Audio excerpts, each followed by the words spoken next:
Fashion vibes in a real life. High meditation, roots and high power. Mary Jane, natural queen in a culture. Johnson Trace, I'm in love with Mary Joanna, and I think that I wanna. I was hooking up with this chick. One day, she was on the phone with her family in Jamaica, and she was really in the middle of a heated conversation. Tell that pussycat girl me know what. I really had no idea what the fuck she was saying. And her friend said, Give me a picnic in the car with me so I can't chat. I'm like, wow. So, wait, break that down. So then she started breaking down a lot of shit. I'm like, how do you say this? John no star. How do you say that? Up like 7. Oh.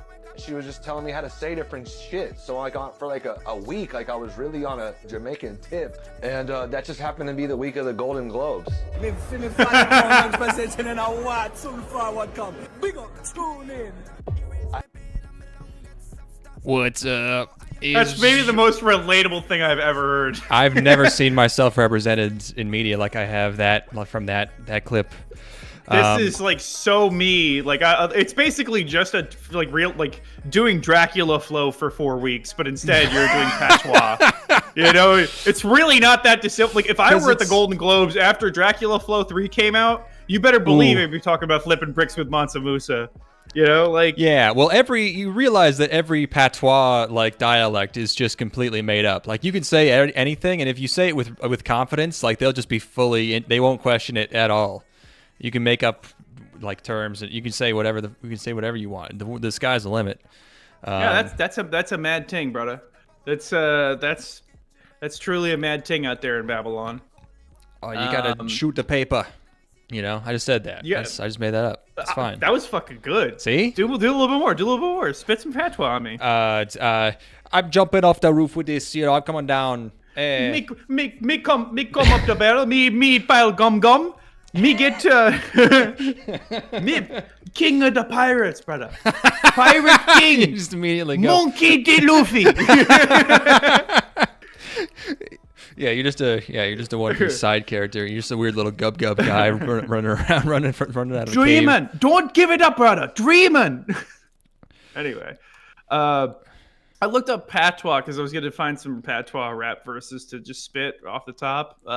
And I came across this song called Patois by Silk Money from the producer Shampoo God. And here are some of the lyrics. Fee-fi fo fum. I smell the blood of a swan from your front yard. Y'all know what? Y'all know what we want. I come apart and stroke your patois. Man, I just want to suck it, fuck it when I feel hard. You found gay Jamaican rap? We can get it raw for your heart. Make you keep that shit. She spec patois, make me so hard. I need to fucking hit. I feel like you made these lyrics up and you're presenting them to someone else. I happened to click on like a random one of our episodes from 2018, by the way, and you were a full 8 years ago again talking about sending people unsolicited, as you put it, porno-core rap lyrics. You were talking about the same thing again. You were talking about the guy you work with, sending him like it was like gay Christian. Or I forget what it was. I think it was gay Christian rap lyrics. And yeah, you've been on that same kick for near the better part of a decade. It turns out. Well, I put my 10,000 hours in. Like you're the master. Yeah. I'm. You don't. I mean, I am the best in the world. If you gave me a rap song right now, nobody can make it better about being gay. Nobody can make it gayer and better. I'm gonna make it gay. I need some validation. Oh yes. It's been a week, you know, not in like a bad way. I've just been busy. Right. And you know, when you're in that fucking work grind, which I'm on that grind set. Everybody knows this about me. Mm-hmm. You know, there are little things that spark joy throughout the week, and you want to share them. And I'm starting to think that this thing that's sparking joy for me is lame, and nobody else will think it's cool. So honestly, I don't even need you to actually think it's cool. Can you just lie? Can you just lie for me really quick? I'm gonna tell. Yeah. Well, it doesn't have to spark joy for others. I mean, it can just be for you. You know, that's fine. No, but I want other people to find joy in this thing too because I think it's so cool. But you also want them to lie about it. I just at this point I'm more about the ends. Than the means here. You're like the ends of joy. I want just. Like I genuinely, please do not share your real thoughts on this. All right, me. okay. So just lie. So I've been running recently a lot, and I finally got to the point where I'm like, I should probably start keeping some water on me while I'm running because I'm going. Whoa, that's so cool! Water. Wait, thank you. I know. That's pretty cool. No, this is good. That's a good start. Okay, all right, that's great. I love water. Thank you. Yeah. So thank you. Thank you it's so cool that you invented water, bro. That's awesome. I know, it's pretty tight. Smart. It keeps you hydrated. Yeah. Life, you need it for life. So I realized, like, wow. I already was like, well, I've got a fanny pack. I wonder if I can get a water bottle that's small enough to fit into my fanny pack, but it's a decent size. And then I realized you can buy kind of water bladder style water bottles. So I have a 500 milliliter floppy sort of flexible water bottle that like shrinks up to be really tiny when you're done drinking. Oh, that's definitely for sneaking booze into sporting events, right? Well, it's for very obviously drinking water in public, which is what I do with it all the time now because I just keep it in a fanny pack with me. Like I'll be doing a shoot in the middle of a ceremony. I'll be like in the middle of the aisle. I'll pull out my water bladder and just start sipping. I was hoping it had a really long straw that you pull out and just bring into your mouth, and it just goes all the way up your body. It has, that would be great. Yeah, it's like do it as like a camelback. Having a camelback would be tight. No, this is it's got it has a bite nipple on it. They call it, or like a bite where you have to bite and then suck. And awesome. It really is just very satisfying. Just plop it in your mouth while you're doing something. And just kind of like you're not even supporting it. You just do the suck, and then you get your hydration, and you slurp up 500 milliliters of water like nothing, and then you put it in your pocket. It's tiny. I'm loving this. This only has been 500 milliliters is that's like 16 ounces of water, isn't it? I mean, that's not a lot of water. I mean, I have two of them on me. So the 500 milliliter is small enough to fit into my fanny pack when I go for a run, just as like a little just a little top up, a little bit of engine, a little bit of gas for the engine.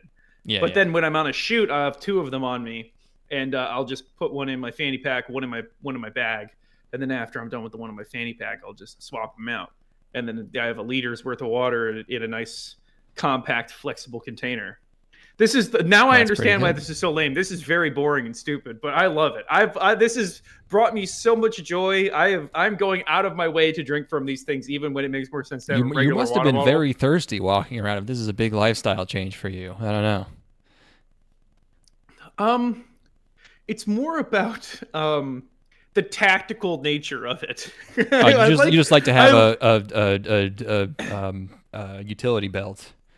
It feels pretty cool having a utility belt. Yeah, and like you and then you have the you feel a little bit like Solid Snake. You've got or like a James Bond where you've got your little gadgets in there, and one of the gadgets is just I get to drink water. Well, since you have two of them, you have to like have one full of water, and then anytime someone asks you about it, like, hey, you got the little bladder style water bottle, then you bust out the other one and you go, here, and they try it, and you're like, this one's Sunny D. And they're like, whoa, what the fuck is this guy doing? This is crazy. I'm fucking staying. I'm staying hydrated, and I'm keeping my blood sugar levels up. Keeping the party going. Yeah, keeping the vibes high. I'm type 2. Also being responsible. Yeah. I gave myself type 2 diabetes because I've been abusing peptides. So I just, which I think can happen. I don't know, but yeah. So thank you for letting me talk about this. I really needed that. It's fun when you get a little thing to that you carry around with you. Knives are fun. Swiss Army knives. You get knives are the best. Whatever. I don't know, stuff like that. Man, I had a fold-out comb and I misplaced it recently. The fold-out comb was a nice addition to the kit. That was actually. I'm gonna order another one. I'm gonna order a nice one right now while we're talking. I'm gonna get a fold-out comb. Fold-out comb is good. It's when you're at a friend's house. I don't know if you have done this or had it done to you, but like, you're at a friend's house or someone's over at your house and like, you've probably like cleaned the place in anticipation for them coming over, but then they just point out like one thing that's like weird. And I loved my favorite one that I've done was I was over at Steven's and we'd both been drinking. Speaking of drugs, we were both on the gabagool brat. I come out of his bathroom and I'm like laughing, and he's like, "What's so funny?" And I'm like, "You have the biggest comb ever." he has like a foot-long comb just sitting on his vanity in the bathroom, and I'm just laughing so hard at his comb because it was like for a guy. I mean, it is a real feat that he's ever able to get that hair to stick down. Like that's quite the effort, I'm sure. I don't know if the length of the comb, does he need more leverage? I don't. Yeah, he needs to really get both hands on there and really fucking batten down the hatches. Yeah. What do you think of this? What do you think of this metal fold? I don't know about metal in my hair. It seems a little strange, but in your hair. I just sent you a folding. Oh, this is a beard comb. That's right. Okay, no, I need a comb. Yeah, I'm looking. This is going to be a big level up for me now too, because I started do a quick run through, like. Sometimes you just got to make sure it's because my hair is very curly, so it can kind of lose shape easily or get a little unruly throughout the day. I have a little bit more disposable income now because I've started taking on, as I said before, like another, I'm getting more work during the week than I usually would, which means that I have more money, like significantly more money to spend on just dumb bullshit.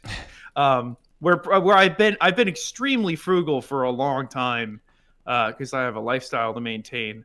But now, like a $10 comb is a snap for a joke is a snap purchase for sure. Oh yeah. So a switchblade pocket comb is definitely it, right? is that what it should go for? You think? Oh, or do you man. think that's gonna get too much attention? Or butterfly knife comb? Yeah, that's good. Yeah, that's. I mean, you could lean into it really hard and just like go full greaser core, go tunnel snake, greaser comb. See if such a thing is available here. Rhode Island novelty 9-inch steel blade folding pocket comb. That's good. All right. Well, I said I was going to buy one right now, and I'm going to do it. Damn it. I'm gonna do it. God damn it. These are all mustache combs. Is the thing. Okay, I'm going to get the Kent Saw Cut 82 for use dry or with balms, hand polished, made in England. What now? Which here? Help me pick out which pattern I want from which design, because there's a whole bunch of different colors. I'm thinking white Tokyo or yellow Tokyo. Those are both pretty appealing. Ooh. Oh man, those are crazy. Is the white Tokyo a little ostentatious? White Tokyo is like old lady glasses pattern. But then again, so is yellow Tokyo kind of. It's kind of a vibe. Like tortoiseshell is kind of a classic. It's like I keep thinking I used to work for a place that sold glasses, and all these patterns just remind me of the glasses that old people buy. Trauma. Yeah, I can't see anything else. I'm going white Tokyo, so I could tell people that the name of the color that I have is white Tokyo. White Tokyo. I think that's worth. Yeah, I mean that's. Maybe that can become my new nickname. Maybe if I start using this, people will call me White Tokyo, or they'll call me Switchblade.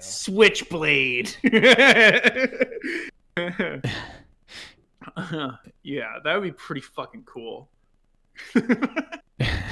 Yeah, these are like.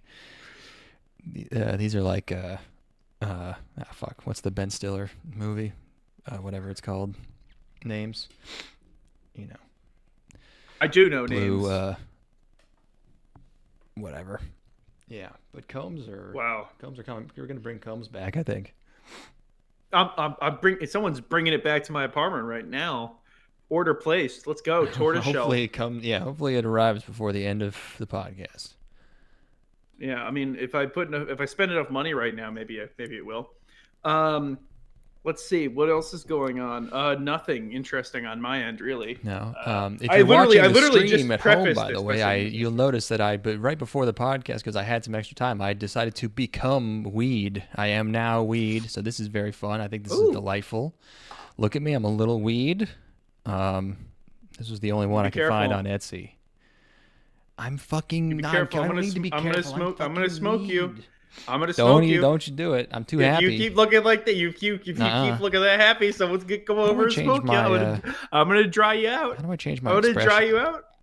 I don't know how to. Why would weed be anything ever other than happy? Oh, no, I'm a sad weed. I want to see you. Yeah, there we go. That's the look on your eyes when I fucking string you up and dry you out, or I choke you, dude. No, don't. I'm gonna wrap my mouth around you. Nah, you better not. I mean, this is literally how fucking lame my life is right now.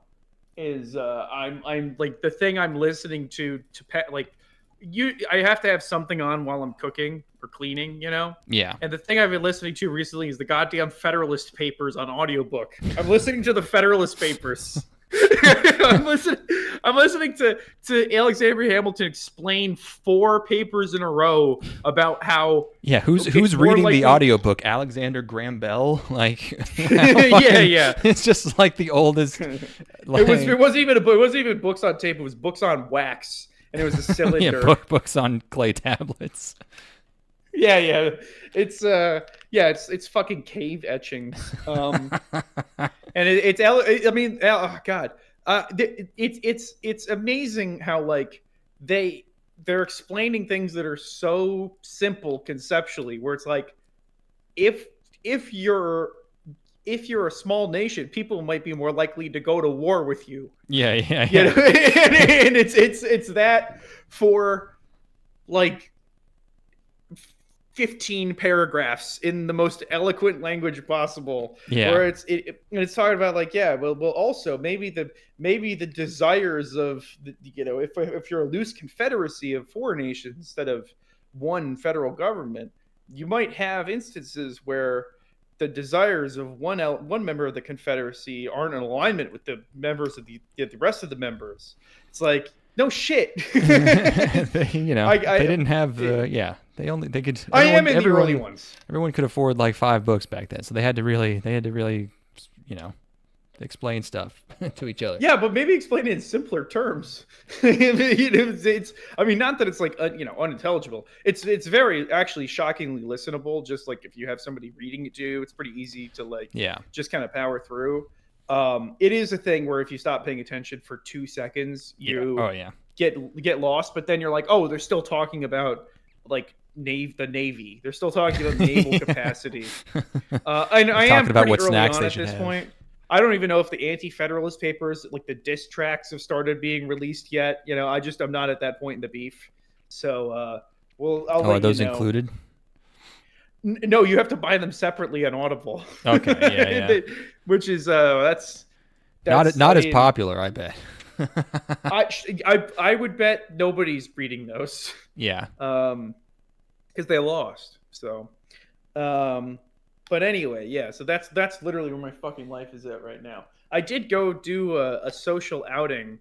I went to a minor league baseball game, and Nice. This is the second minor league sporting event in a row that I've been to where the home team that I was there in support of went down by a crazy number of points or runs at the very beginning of the game. They were down 10-0 after the third. Ooh. So at that point we were just like, I guess we're just getting fucking drunk. Yeah. So we were already, we'd already pre-gamed the parking lot, but then we're like, fuck it, let's just tie one on. And I remember flashes from it. I don't think I blacked out at any point, but I didn't the next day when I woke up and I'm like, did I sexually harass a cop? there was a because the stadium was empty. I mean, by the time it was like the 6th or 7th inning, probably 10% capacity, if not even lower. So it was like we had free reign. Like we had an entire section to ourselves. We could be total hooligans.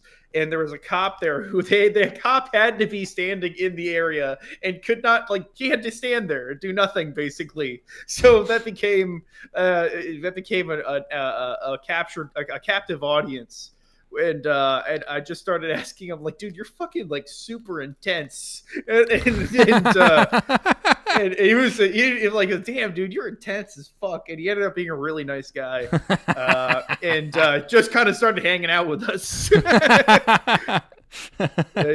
I was asking him about, like, how do you do this when the games are so, like, when we're getting fucking busted like this, you know, like when this game is so bad. But I don't remember much of more other than that. At one point, one of the girls that we were with wanted to have her photo taken with the mascot for the stadium. Nice. And I had one of my cameras on me, so I got my camera out and I made like a scene. I made like I was like, everybody clear the area. I gotta put this shit together for 20 minutes. They posed, like, she posed, and then the mascot posed, and then I thought it would be funny to criticize the mascot's performance. I was like it's like you're not. I'm not seeing the emotion. I'm not seeing that you guys are friends. Look alive, Gumbo. I need you. Yeah, basically, I was like, you're not. It's like you're not selling me on this right now, you know. And can you try to look less gay? It was. Yeah, I was a fucking menace, which I have not been in a long time. I mean, I don't get drunk like that in public, like, ever anymore. Well, it's understandable when your minor league team is losing. I mean, you know, you have to cope somehow. Yeah, I also I'd woken up at I had a stretch of like 4 days in a row of shooting every day. Mm-hmm. And it was the first day where I was able to just really sleep in, and I woke up at 1 p.m. and still took my Vyvanse. Yeah, welcome to the club. I was still pretty up at that point, and I was fucking crushing beers and that'll do it. Yeah, it was the menace combo. That'll get you well past what should be sleepy time territory, where you're just dozing off, and instead you're just trying to. And I never blacked out, but I definitely, it's a little foggy how I got from point A to point B at times.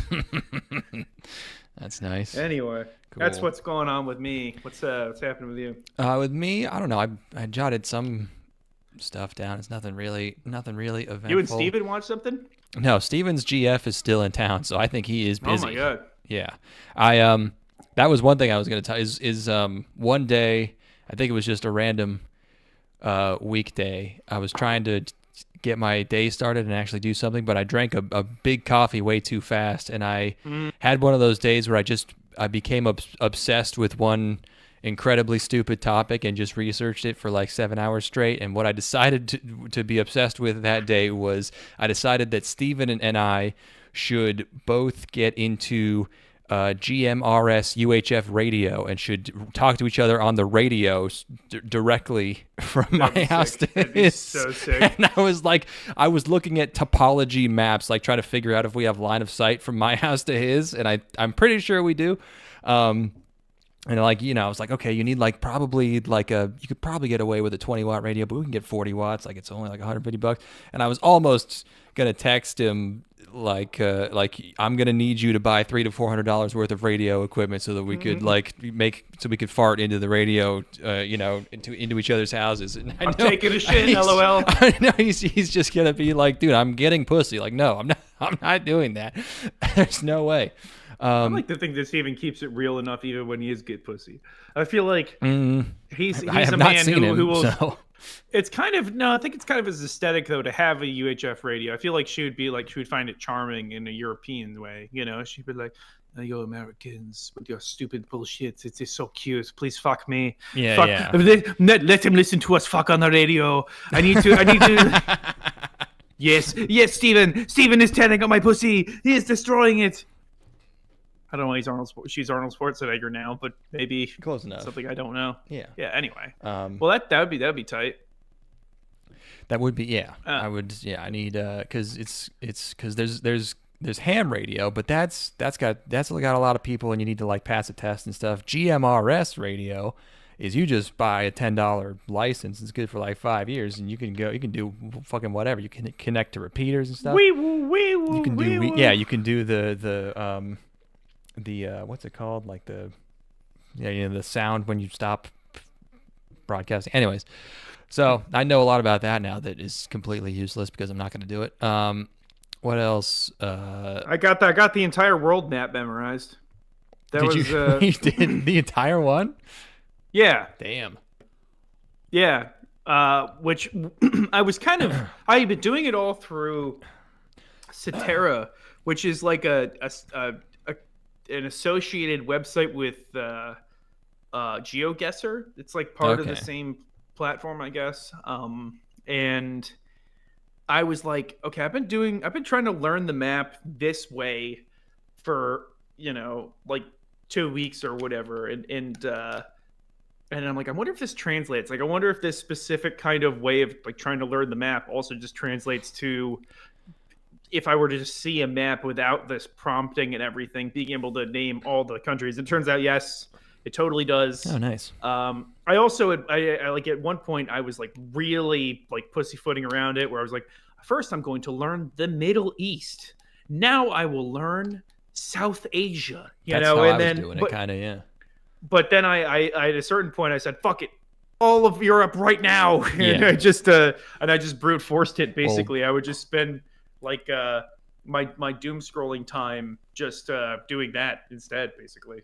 Really, Europe's not even the hardest. Africa's the hardest because there's so many countries that begin with the same letter that like you just don't know anything about, so you have no frame of reference. So there's like Mali, and there's Mozambique, and there's the other M1, Mauritania, and Mauritius, and there's fucking Mauritius, the island, yes. Yeah, and it's like which island? Because it's right next to Seychelles, and I can't remember which one is Seychelles. It's fucking bullshit. And the real bullshit is Oceania. We should just nuke all those islands and fucking get them off the map. Like, you did all those too? Like not just... I did. They're the ones that take me the most. I'm the fuzziest on them.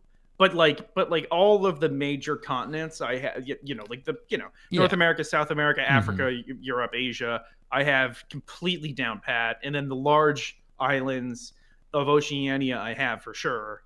And then the small ones I've got pretty well. I just have not really like bothered to take the test enough to really reinforce it. Like I know where Vanuatu is. I know where Papua New Guinea is. I know where fucking Solomon Islands. But yeah, so I got that completely memorized, which was fun. And then my sister, who her autistic fixation is geography.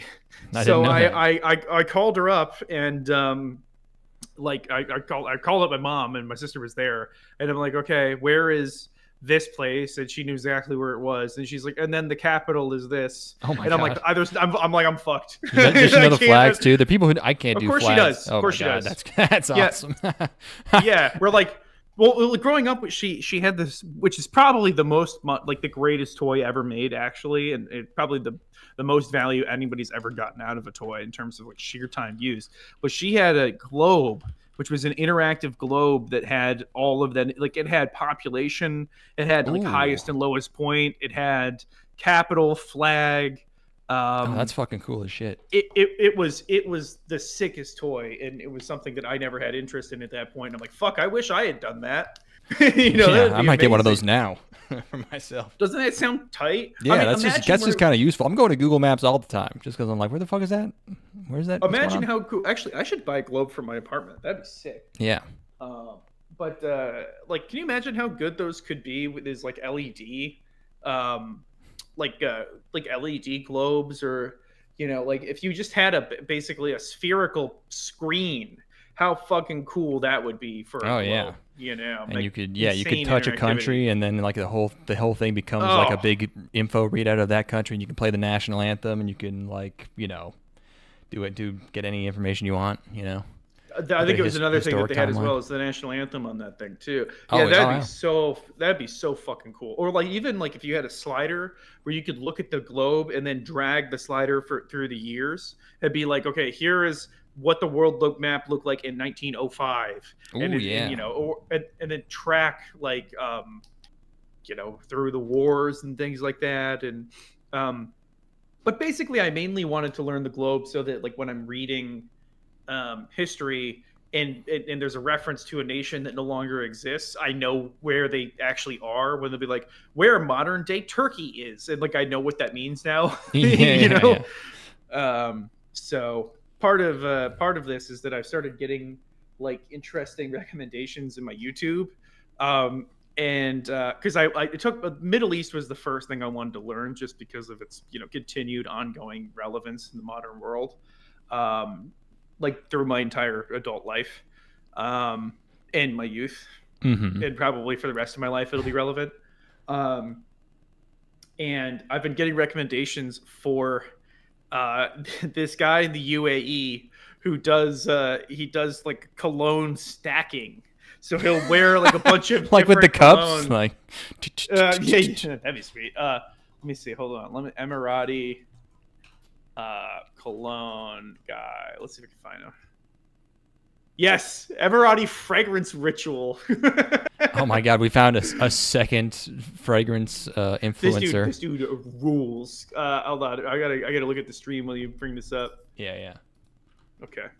I wish that you can smell it from the phone. It is really beautiful. Going to my friend Majlis. While going to the Majlis, we're wearing, first of all, the Suyufi oud. This is the raw oud. It's a bit different. We just use it for celebration because it's a bit very expensive. We'll burn it first. It's a bit very expensive. The aroma that gives you. I like how he's in like a garage warehouse. See how many pieces I use. This is because my friend is so special. This beautiful smell. It is a very woody oud smell. I love wearing it in the guitar too much. He's putting it in his veil. I wish that you can smell it from the. How awesome is that? Really beautiful. Just keep it for a while. So after the smoke comes out, this is how he puts it up his skirt. Yeah, like I don't know if this is normal over there. I have no frame of reference. Frankincense oud. I hope so. I love the over application, just like Jeremy Fragrance. He just goes fucking wild with it. Oh my god! The legacy of progress is pure oud perfume. I'll just put it in the. Is it called the legacy of progress? And then for the nose, we use oud Suyufi, but this time I will apply more because I'm meeting a lot of guests. He's so gentle, but also like very not gentle at the same time. He's like jamming the thing back in. It's deliberate. I wish that you can smell it from the phone. Well, She's there gonna you go. end up Well, smelling like that's, smoke, which honestly, smoke isn't a bad smell. So yeah, why not? So I picked up some oud smell for my apartment. I'm burning some right now. Yeah, is it good? I'll tell you what, it smells fucking awesome. Yeah, that's a great stank. Is it like a wood? Like what is it says it's a warm, woody, and slightly sweet aroma, That is featuring exactly what it smoky, is. leathery, and animalic undertones. Ooh. Every single thing that has been listed is accurate. Okay, I was going to all say it smells like if you burned some damp dock wood or something. You know, Okay, like if you you had know, that doesn't sound and that bad, yeah. it is a very pleasing aroma. And I've really been enjoying that. So if you want to have a good stank in your place, I recommend some wood. Right. One last check in here. My orchids are absolutely fucking popping off right now. Oh, nice. This is like it is fireworks right now. I have my primary orchid, which is beautiful purple flowers, purple spotted flowers. It has its branch going right now with probably like 7 or 8 flowers, and then off of that branch there are another 3 branches forming. So by the time this thing's done blooming, it's gonna have like fucking 25 flowers on it, Yeah. which is pretty sick. Anyway,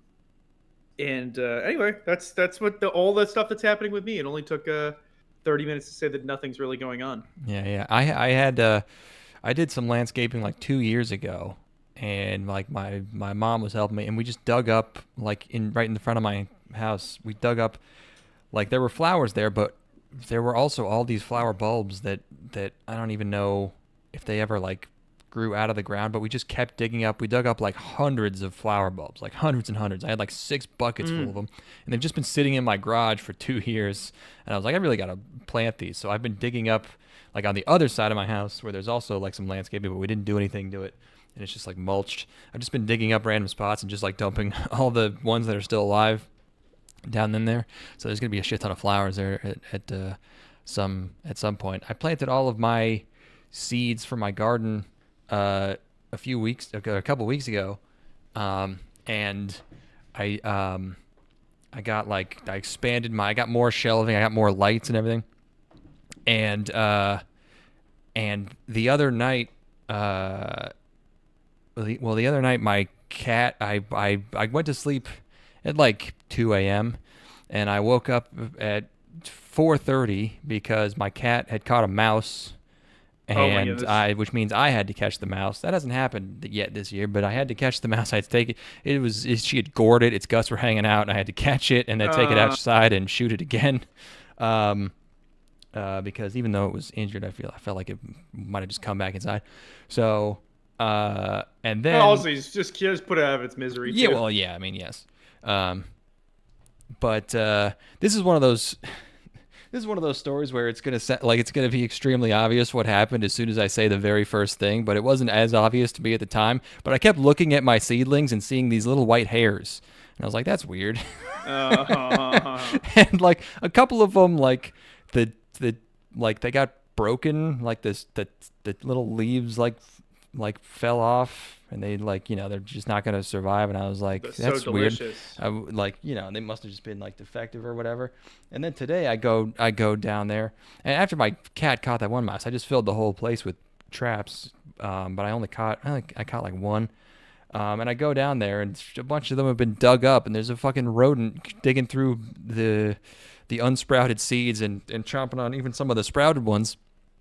And that's infuriating. I don't know. I mean, I have one of the bucket traps with a can that spins covered in peanut butter, and so when they try to get the peanut butter, it spins and they fall down and they drown. Haven't gotten a single one, but it's going for my goddamn sunflowers and cilantro seeds.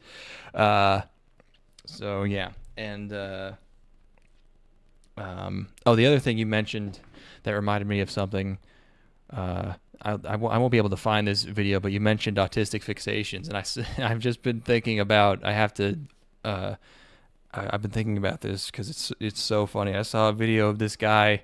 He just starts out like he's filming, like his roommate is underneath a bed with an iPad, and he's just going ah, and he runs up to him and he's like, "Hey Billy, October 10th, 1562," and he's like, Wednesday Gregorian, Sunday Julian. Ah! And he's like, "What are you doing, man?" He's like, "Watching a scary movie." Ah! He's like, "All right, I'll leave you to it, man."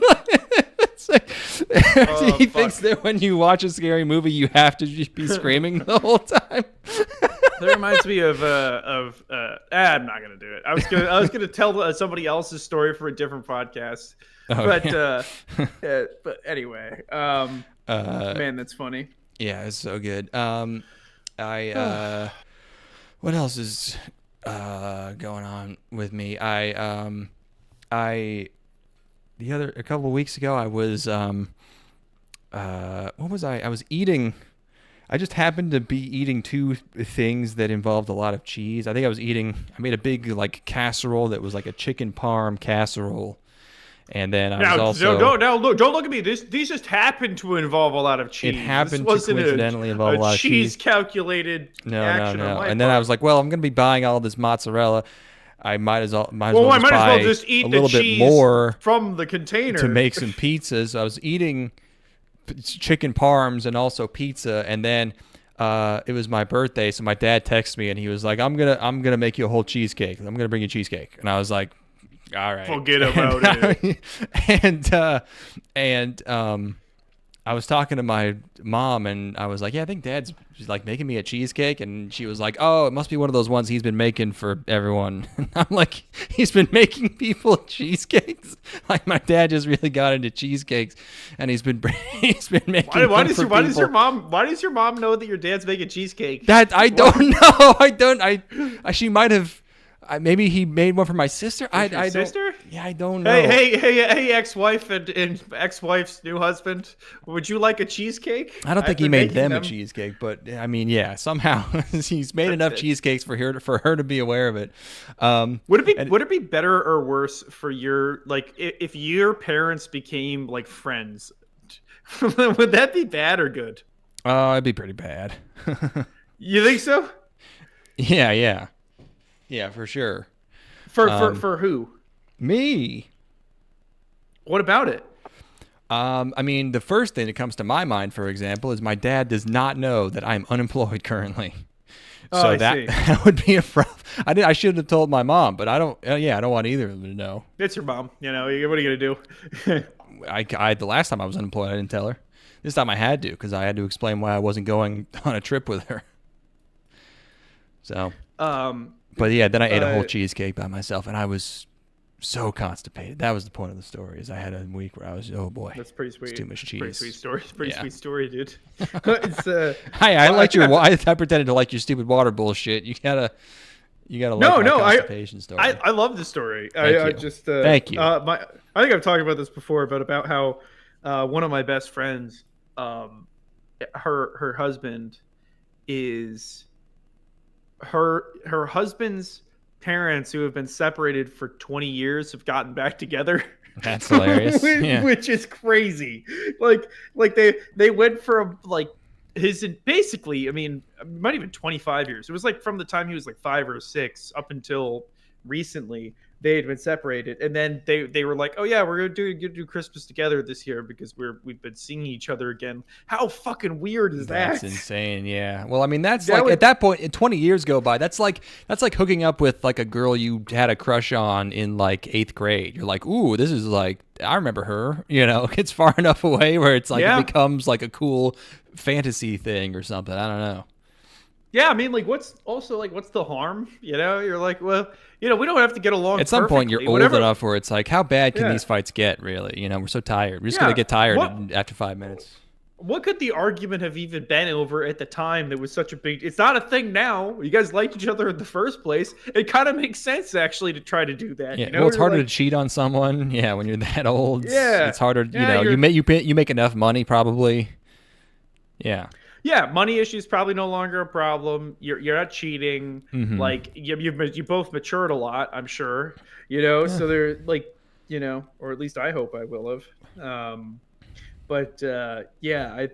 I just think that's so funny. And he was like I've asked him about it a few times, and he's like he almost like can't deal with it. It's almost he just starts to space out. Yeah, well, it's like two of your relatives hooking up, but it's like there's but they're like supposed to, but they haven't been. So it's like they've been when they're separated that long. It's like two of your cousin, or it's like two of your siblings fucking or something. Yeah, It's like, oh, I know these people, but they're your parents. Meanwhile, last time I talked to my dad, he was like, I keep finding these credit cards with 0% interest for like 2 years, so I've just been buying tons of stuff on them, but they're all in his wife's name. He put them all in his wife's name. So God. He's like, I just keep buying so much stuff, like just thousands of dollars worth of stuff. She's gonna be mad at me in 2 years, so we'll see what happens. I'm like, God damn, dude, all right. That's awesome, dude. You're being. I have to take a second to think about this. It's so funny. this is a lot. This is a lot to because they're like okay, either he has a really good grasp on exactly how long his leash is, or he has no idea. There's no even I'm not entirely sure. Yeah, I don't think he's like hiding it from her explicitly. I don't know if he's going out of his way to tell her though either. It's like Well, yeah. she's just keeping her boy toy happy, I guess. Yeah. But he's doing that, and also he tells me like, because he's always buying batteries for all of his electrical lawn equipment. There's these huge batteries that cost like $100, and he has like 8 of them, but he just keeps buying more because he keeps like losing them. He keeps like leaving them at his other house and stuff. So he goes, yeah, I tried to buy 2 of them, I think, which normally would be like $200, and he goes, yeah, someone was selling them for $10. It was in a place, it was really like in the hood, it was like in a really rough place. And if my dad says somewhere is in the hood, it is the fucking trenches. Like he was in hell. Like he was fucking he had to smoke crack to get in the door to prove he's not a cop. I mean, yeah, he had to have a blue flag in his back pocket. Like it would be the craziest place if my dad describes it as a rough neighborhood. My dad will just go to Popeyes in like a boarded up fucking mansion, like horrible neighborhood. He'll be the only dude in a Popeyes. And he goes, yeah, it was this Russian kid. I bought the batteries from him, and then neither of them worked. I was like, yeah, Dad, they were $10. I go, look, nothing is $10. A sandwich is $10. You can't buy anything for $10. He does, but he's not used to it. Yeah, you probably should keep him away from like eBay. Because they'll just be like, I'm glad he hasn't gotten to eBay. Yeah, China's gonna ship me a camera for $50. What? like about a gun on Temu. There are some scams on eBay that I see where I'm like, it can't be worth the time to actually put this scam up on eBay. Like, excuse me. No, I know now you can just do it with computers, but like, back when scamming was an honest living. Like putting a camera up for $500 less than what it's worth, or like $1,000 worth than less than what it's worth. Like I simply, my time is worth more than putting that up because I know nobody will ever bite. But apparently people just bite. People will just go for it. Yeah, he ends up with just like a printed picture of like a pool of like a new roof, a picture of a roof. He's like, I tried to buy a roof on eBay. Man, I thought I was gonna get a Honus Wagner card. Yeah. But it was it was a shucks. Yeah, it was a signed signed picture of a Honus Wagner card by another guy also named Honus. That's basically what happened when I tried to buy you that print I got you for Christmas. I was it was like signed print, and I'm like, cool, and it was a robo signing, and I canceled it because I read the fine print. I was went so deep in there, and I don't know, I'm like, yeah, it was going to be more than makes sense to spend on it, honestly. But I was like, it would be really funny to get this if it's signed, but. Wait, was that different? Was that the Pablo Escobar painting, or was it a different? Yes, thing? it was the same painting, and it was a much smaller framed version of the image, but it had a reproduction signature on it, not the actual. So like they have like a machine that just does it with a pen. So. Oh man, I guess we should talk about some Japanimation, huh? We should, because we're on drugs, bro. I'm trying to keep it weed themed, in case you couldn't tell. It's spring 2026. It's actually a Japanese maple leaf. Anime. Yeah, true. It's spiritual. We have the bad news is we have 36 shows. That's a lot because it's spring. And the other bad news is we gotta figure out what to do with. There's all these shows, and then there's also, I found this has probably been happening for many seasons, and we just haven't noticed. There's also many shows that are listed as ONAs, original net animations, and I think they're just like normal shows. It's just like shows that are streaming or whatever. And like the show that everyone's excited about this season, Witch Hat Atelier, that's an ONA. So we might have to watch a couple of these ONAs too. I don't know. I think we should, for the sake of purity, we should not acknowledge ONAs as being real art. At some point, that's going to be the main thing, though. It's like that's the internet. That's more real than TV. That internet thing will never catch on. It's not going anywhere. It's a bubble, dude. Come on. Yeah, you're probably right. None of these shows appear to be 48 minutes, or at least not in this episode. That's at least good. Yay. Sorry, I'm too busy drinking from my bite nipple. Yeah, no, I That's what I would be doing. If it's so easy to just glug one. 500 milliliters like that. Oh man, just slurp it down, suck the thing dry. You have to pee so much this episode. I'm gonna pee back into it. Oh, okay. It has a filter function. No. Oh. No. No. My body has a natural filter function. Oh. Shunkashuutou Daikousha Haru no Mai, Agents of the Four Seasons, is the first show. It's a light novel. It's written by Kana Akatsuki, author of Violet Evergarden. And it's animated by Wit Studio. And it's about spring. Hey, that's appropriate because it's spring right now. It's the spring season. And it's about spring, and every season has like a demigod that brings in the season. And our main character is the spring girl, and she's been injured out on injury for 10 years, I think they say. And this is about her coming back. Freeloader. Yeah, she got fucked over by winter, I guess, and she's coming back. We didn't watch. We haven't seen Violet Evergarden, but off the bat, it seems similarly melodramatic. It is dramatic. She's this nervous lady, and she's got this servant who's intense and very protective of her. My main gripe with this show is the way they make her talk, because she's supposed to be like brain damaged or something now.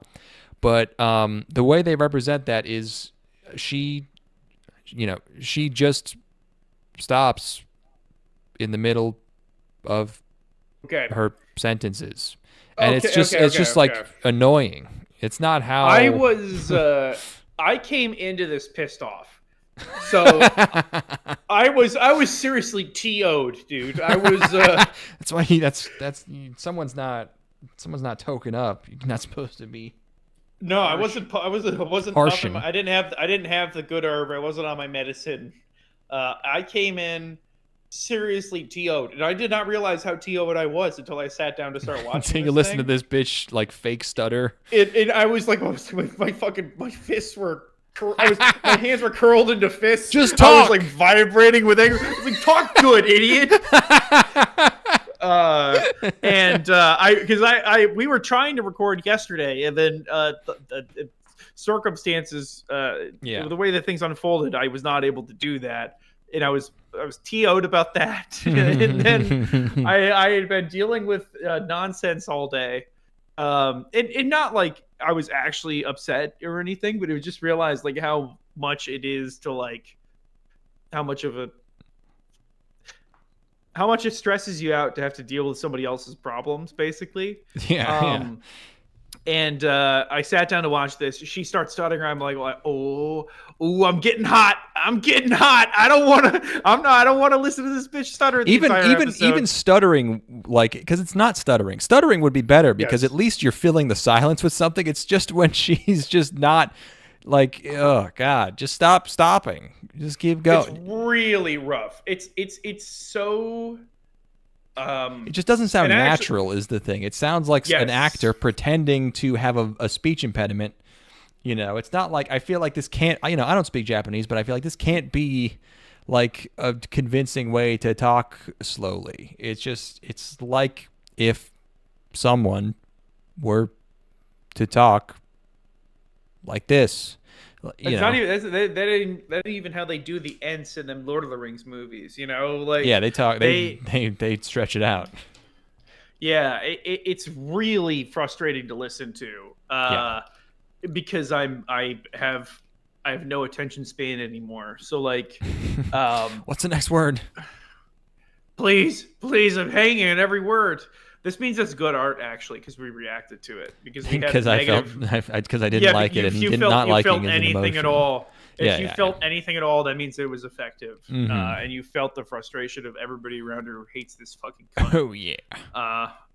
I did come around on this a little bit though, but please go on. What else?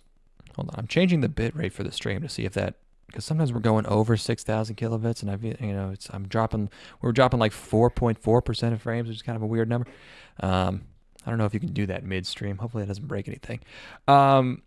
So they go to this town where there's been no spring for a while because she's been gone, and then they have to hike up this mountain. There's a little bit of Yuri bait between them. They meet a kid, and then you realize like, oh, they still have summer and autumn. They've just been missing spring. You're like, yes. Oh, the stakes have been lowered.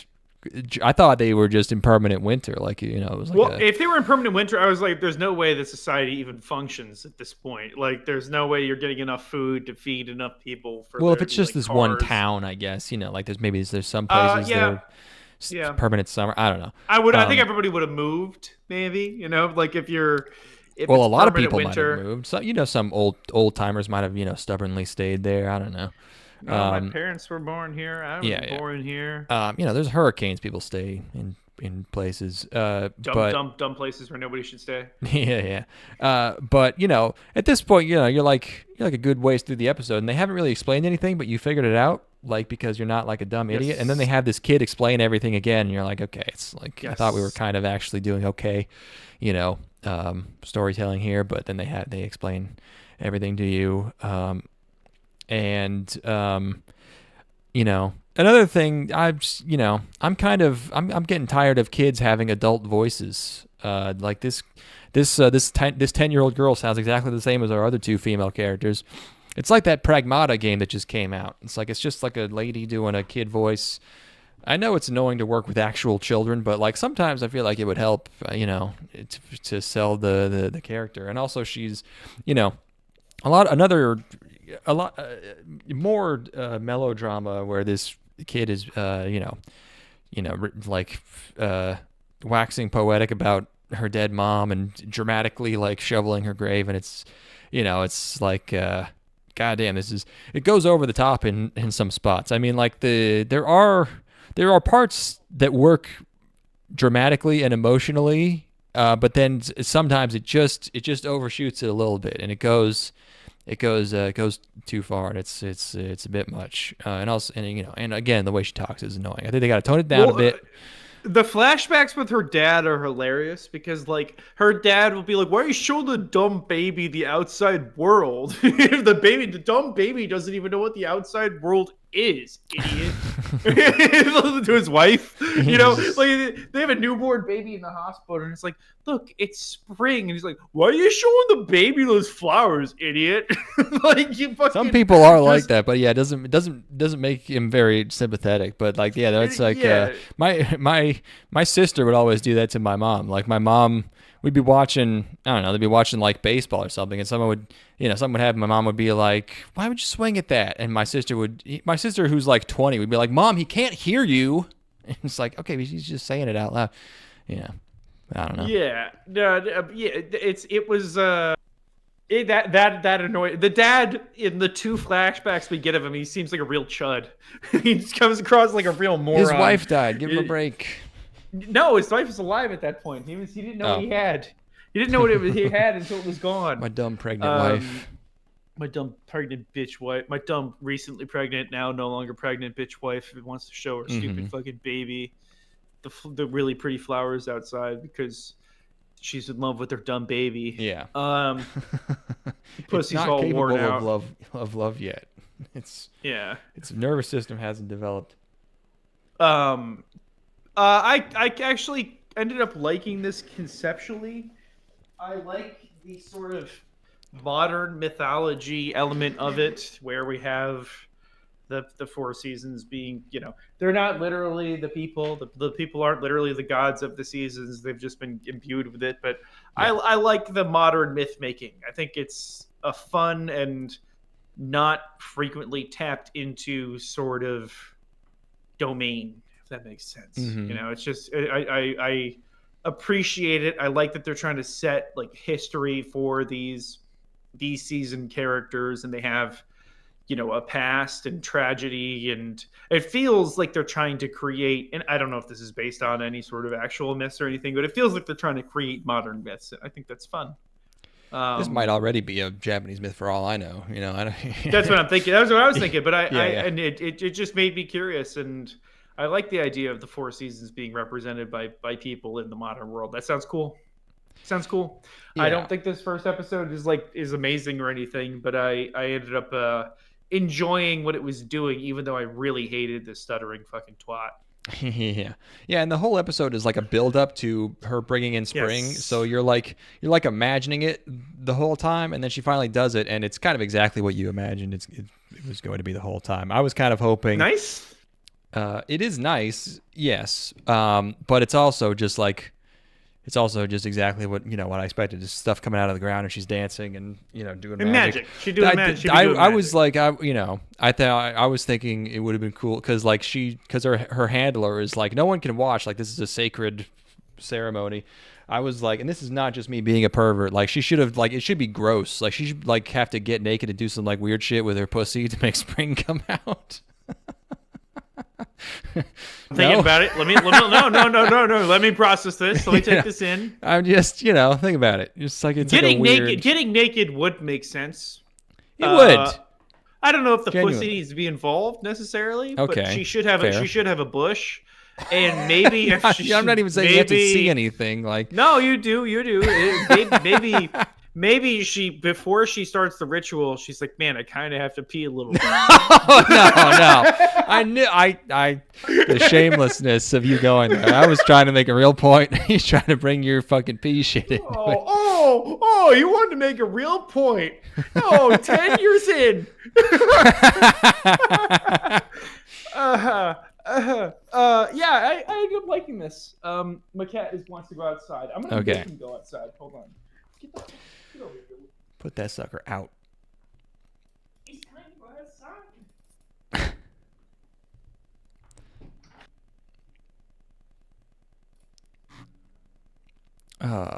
Okay.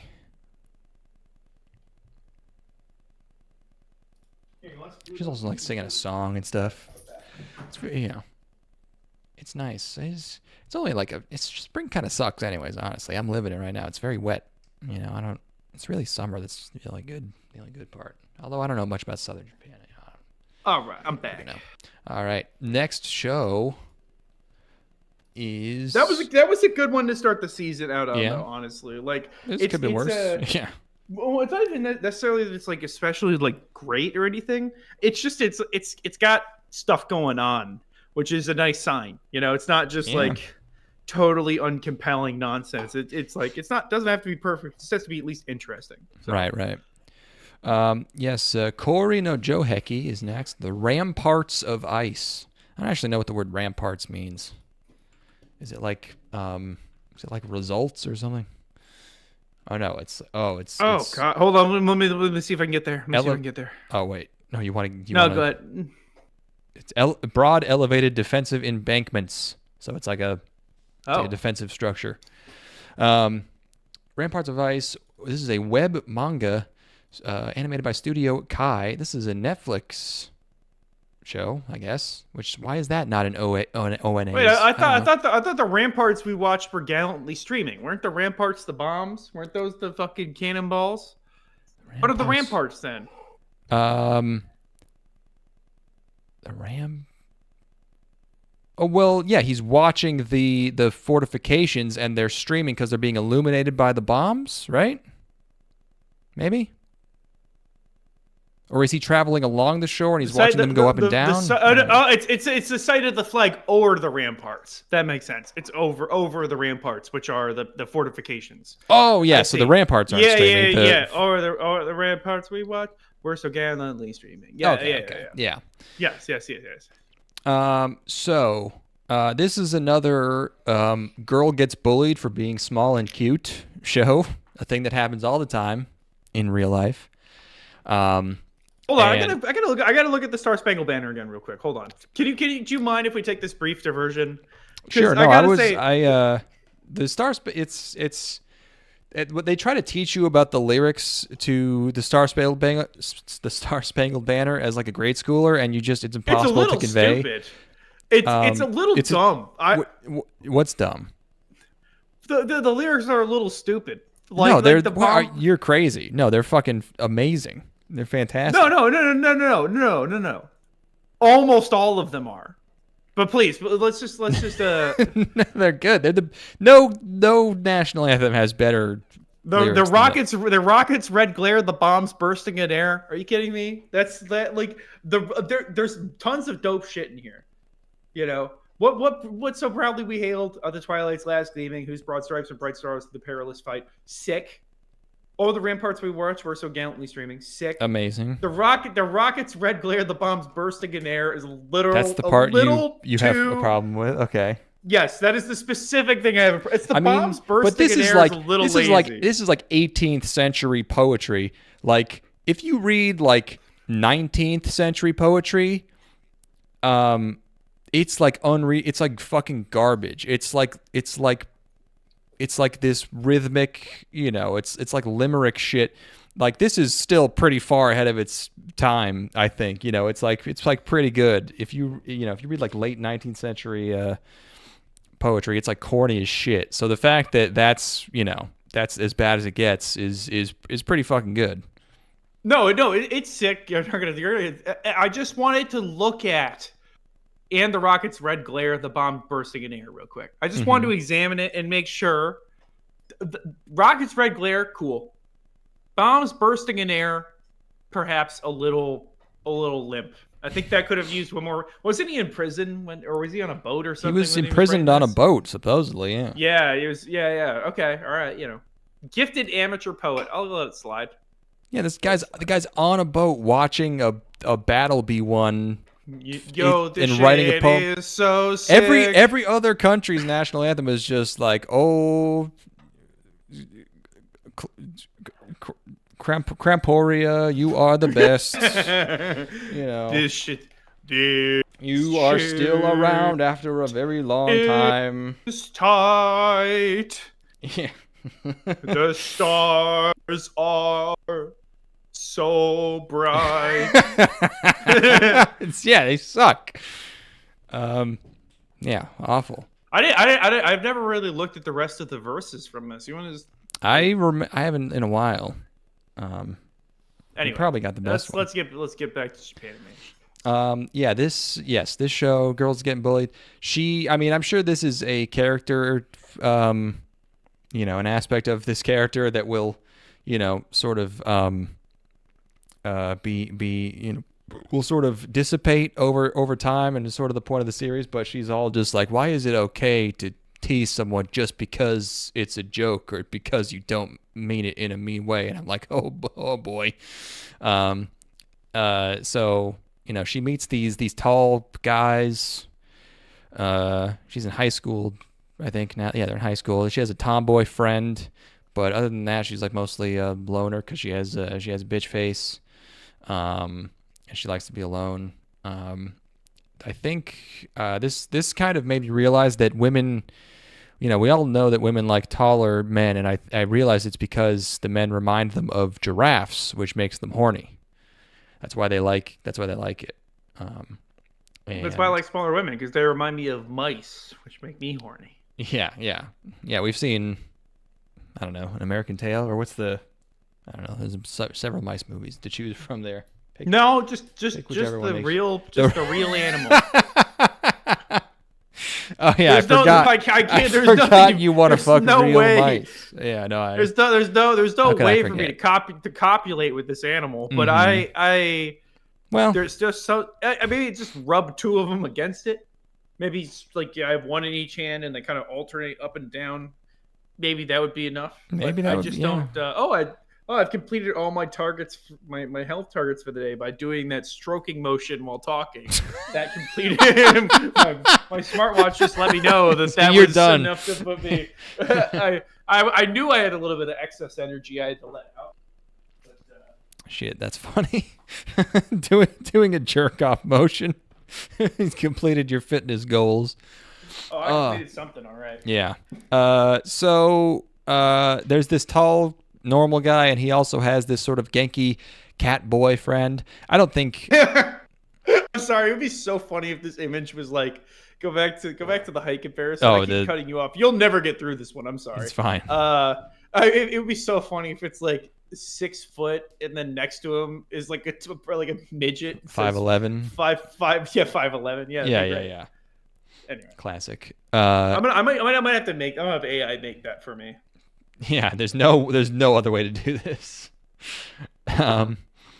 So honestly, like, I don't really care what happened to this girl in middle school. Like, I'm not sure it can be an excuse to be this much of a bitch. Like, she's just nasty. It's tough for a main character, this early on. She's sick in the head. She's fucked up. This is mental illness. Like, this show made me feel like I was on the spectrum. Honestly, watching this, I could not. I watched this immediately after the other show. I was really lost as far as I'm like, is this people supposed to feel this way in this situation? This doesn't feel like the way that a person should feel here. Is it normal to consider teasing someone about their height to be the same as like public rape, which is kind of this was exactly what I was going through my head. I'm like, this is very strange. Is this what the hoes be thinking? Like, probably. I don't know. Am I supposed to be thinking this? Is this something wrong with me? Like, should I just start? Should I stop doing this, or should I just start raping? Like, I don't. Would it not matter? I just started thinking this. Doesn't matter which side I fall on it. Oh yeah. And of course, she's also getting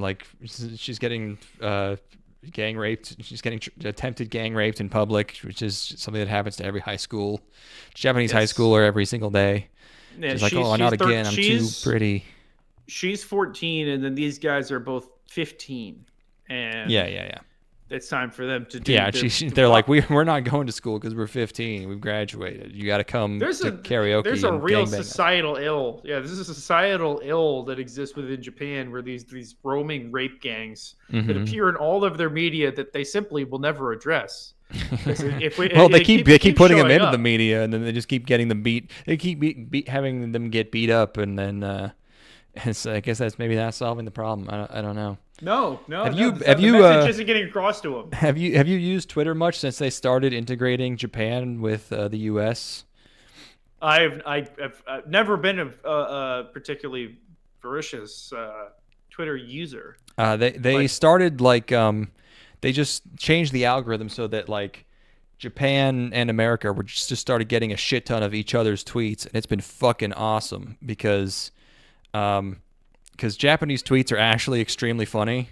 It's just there's just very funny, just ridiculous, self-deprecating stories. I think I bookmarked a couple. Let's see here. And because it auto translates them now, and AI translation is like fucking perfect. It's like crazy good. This is the craziest thing I've ever seen. I scrolled past this. It was like a cosplayer, and the outfit, like she had her. Listen, this is okay. Don't accuse. This just shows up on the For You page, but she had like her arm. She was like showing her armpit, and she was like doing a peace sign next to the armpit, and the Japanese tweet said "Waki peace" because Waki means armpit, and she was doing the peace sign next to her armpit. But then in Japanese, Waki also means to cheat. And so the translation was side piece and with P-E-A-C-E. So it did like a pun on cheating, even though that wasn't the intention of the tweet. It did like a pun on cheating and armpit because it's by your side and it's side piece. I was like, that's insane. But people just started getting tweets translated from Japanese like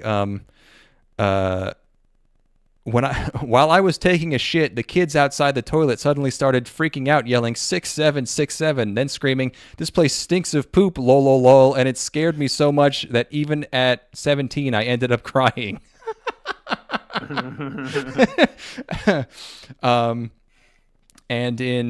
This one's a Japanese person like quoting a tweet. Someone says like, for the Japanese in America, we say TGIF. This means thank God it's Friday. And this person says, in Japan, they say Kintama Kira Kira Kinyobi, Friday when the balls sparkle. The meaning is unknown.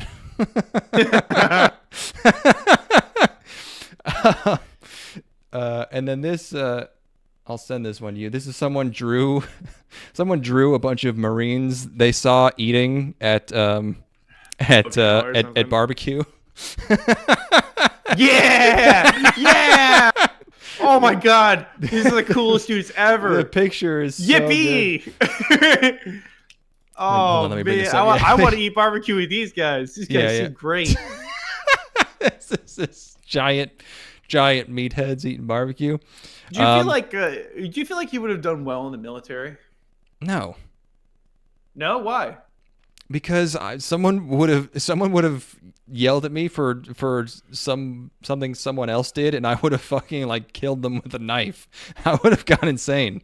Every story from the military is just like, yeah, I got screamed at because like someone else like did something wrong, you know. Well, but that just means you need to raise the performance level of everyone around you. You need to be a leader. You can't do that. How is that even possible?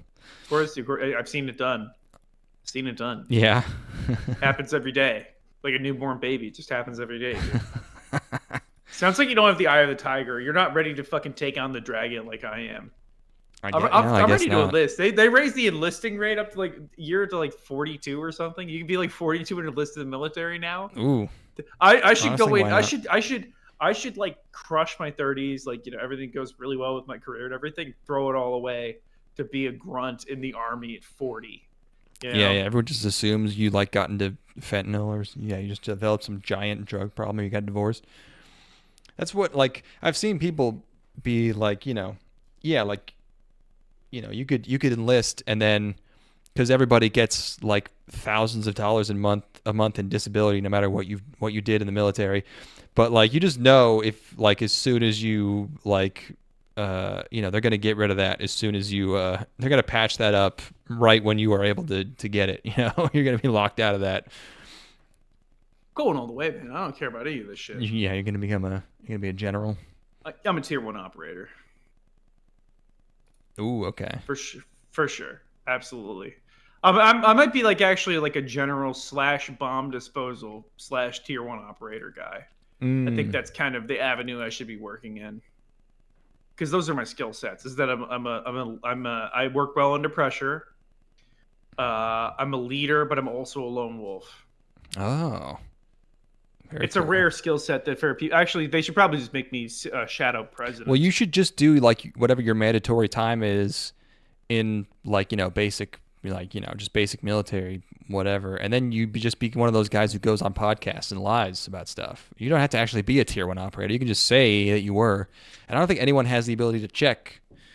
They really expanded the meaning of tier 1 operator. They really like broadened that. I think if you have a beard and like you were just like somewhere. You shot up a child, and that you talk about like in the moment, man.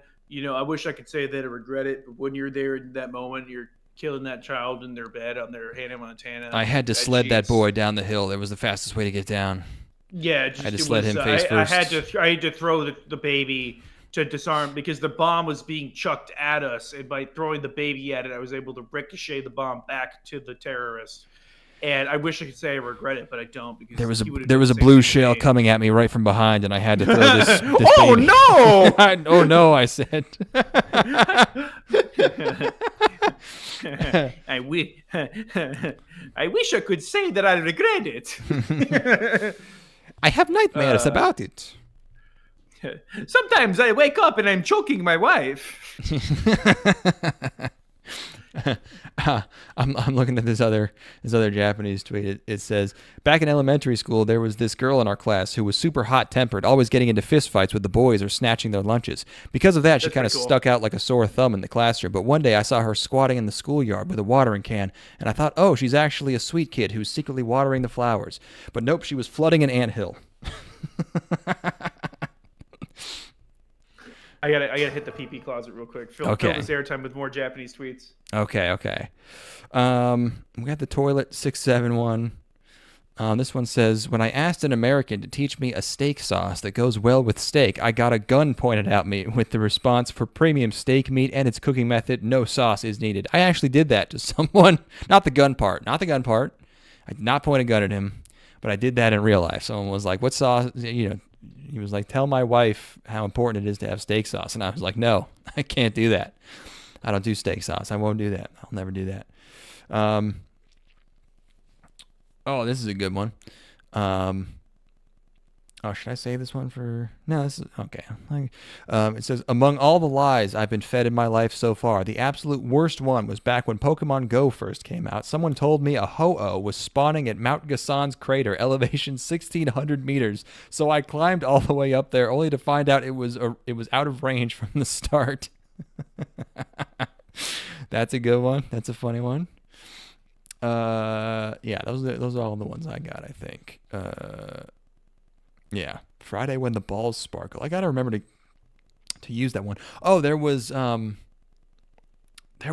found out there's like an Italian idiom about balls. What is it? It's like having hard balls or something. Italian idiom about balls. Right, I'm back. I thought it was like we should talk about anime. I'm just gonna keep this.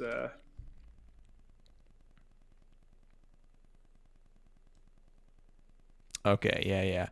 Oh, I think it was square balls. I think in Italian they say you have square balls. Like if you're cool. Wait, maybe not. I can't find any. Someone's just lying to you. That might have been a lie. Up, but the other... I mean, honestly, what difference does it make if they are lying to you?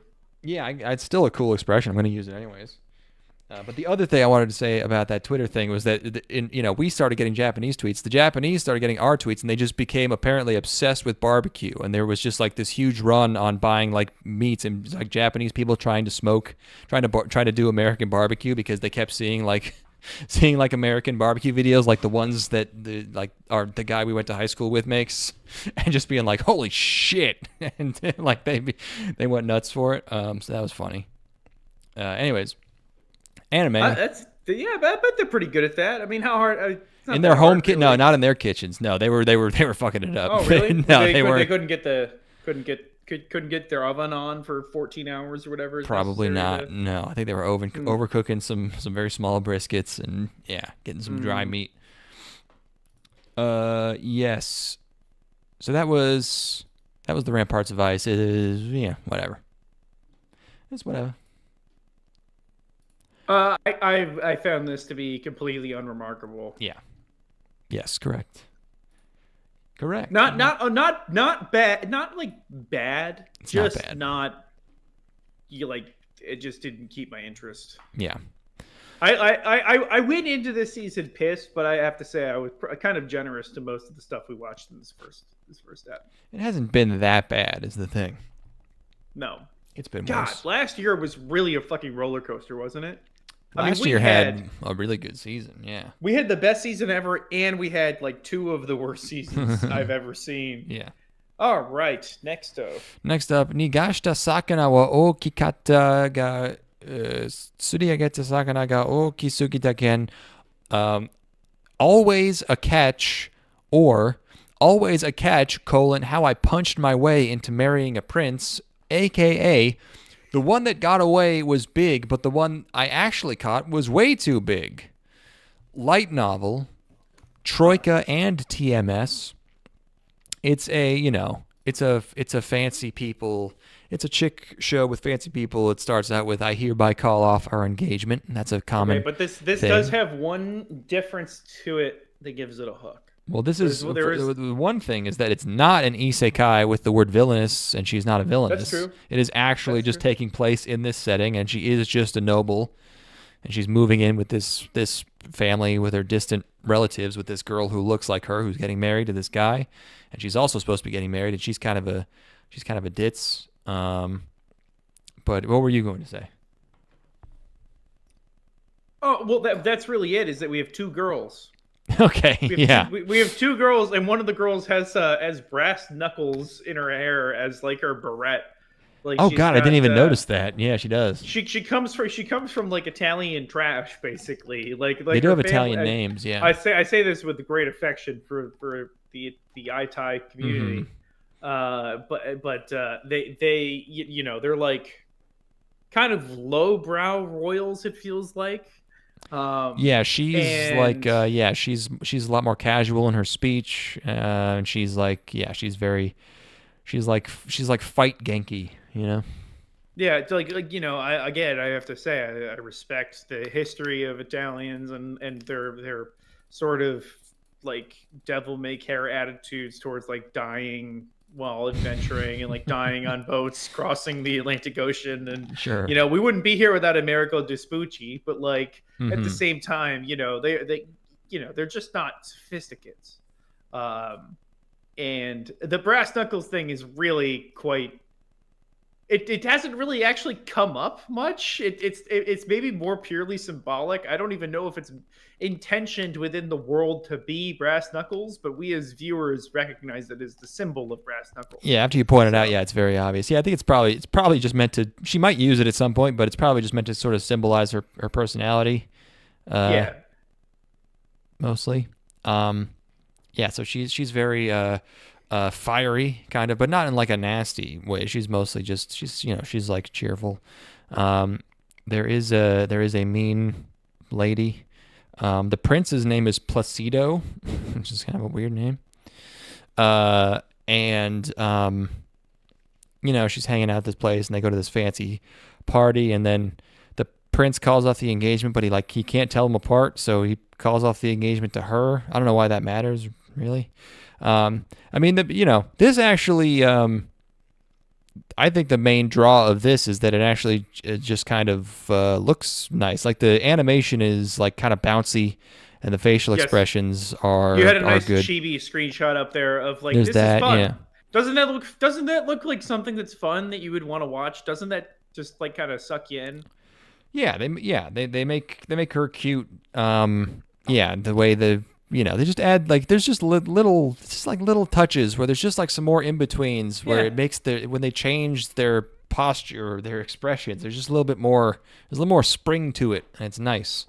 It is noticeable. I like her. She's just fun to watch on screen, and I like that she has this dynamic with her more reserved counterpart, and I like that the reserved counterpart also has a backstory about how she's not always been this woman. What is it? What was the term that they were using? Royal or womanly or whatever. Sure. This is a learned behavior, and she by nature is a little bit more outgoing and fun, but has kind of lost that. Like, this is a well executed version of this story. Yeah, I don't really know where it's going, but yeah, it's not too bad. It's fun. It's fun. Oh yeah, that's the mean lady, the drill hair one. It's always the drill hairs. So it's whatever. It's fun. It's enjoyable. Well, there's also another guy who's less mean than the other fancy boy. Okay. Neato. Next, Haibara-kun no Tsuyokute Seishun new game. Haibara's teenage new game plus. They added the plus in the English title. Light novel, Studio Comet. Oh, did I have you skip this one? I had you skip this one, didn't I? You did. Yes. I was able to watch ahead and get you to skip some of these. This one is... did I say Studio Comet already? Studio Comet. It's, he's like, I think he's supposed to be like in college, but he looks like this old grizzled man with like this scraggly beard and shit. I think he's supposed to be like 20 or whatever. And, he's on his balcony drinking, and he's like, he's not, I don't even think his life is supposed to be like terrible. I think they mentioned he has a job or he's in, I don't know. Like I said, I think he's in college. But he's just sort of like, I would like to relive high school. And then he's transported back to high school where he's a big fat guy. But it's the summer before high school starts. So in 1 month he gets fit as hell. He gets fit enough that his sister wants to fuck him. And then he goes back and he starts reliving high school. Instead of buying Bitcoin, or he's only thinking about like talking to girls, which like, they've done shows like this. I remember like Real Life. I don't remember Real Life being bad. I remember kind of enjoying it, but I mean, this is like it's the kind of thing where like this is so obviously not healthy to even really be thinking about. Where it's like, if you're like seriously considering this, like you have a problem. Like this is just not it's not a cool thing to just be, in terms of even in terms of other wish fulfillment. Like this is a particularly bad one where you're like, I could clean up in high school. It's just bad. You go in with a full grown adult mind and take advantage of. Well, you also just know you just know more about the people, and you're like, I'm gonna, yeah, I don't know. And he also has a childhood friend who was not being treated as a love interest at this point, but she looks exactly like his sister, and I couldn't tell them apart. But other than that, it's just like him meeting his friends that he already knows. And I don't know, nothing really I would, if I went back in time to high school and had to hang out with you and all of my friends, I would fucking hate you guys.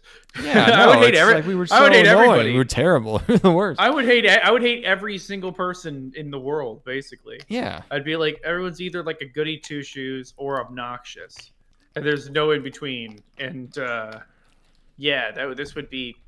That would God.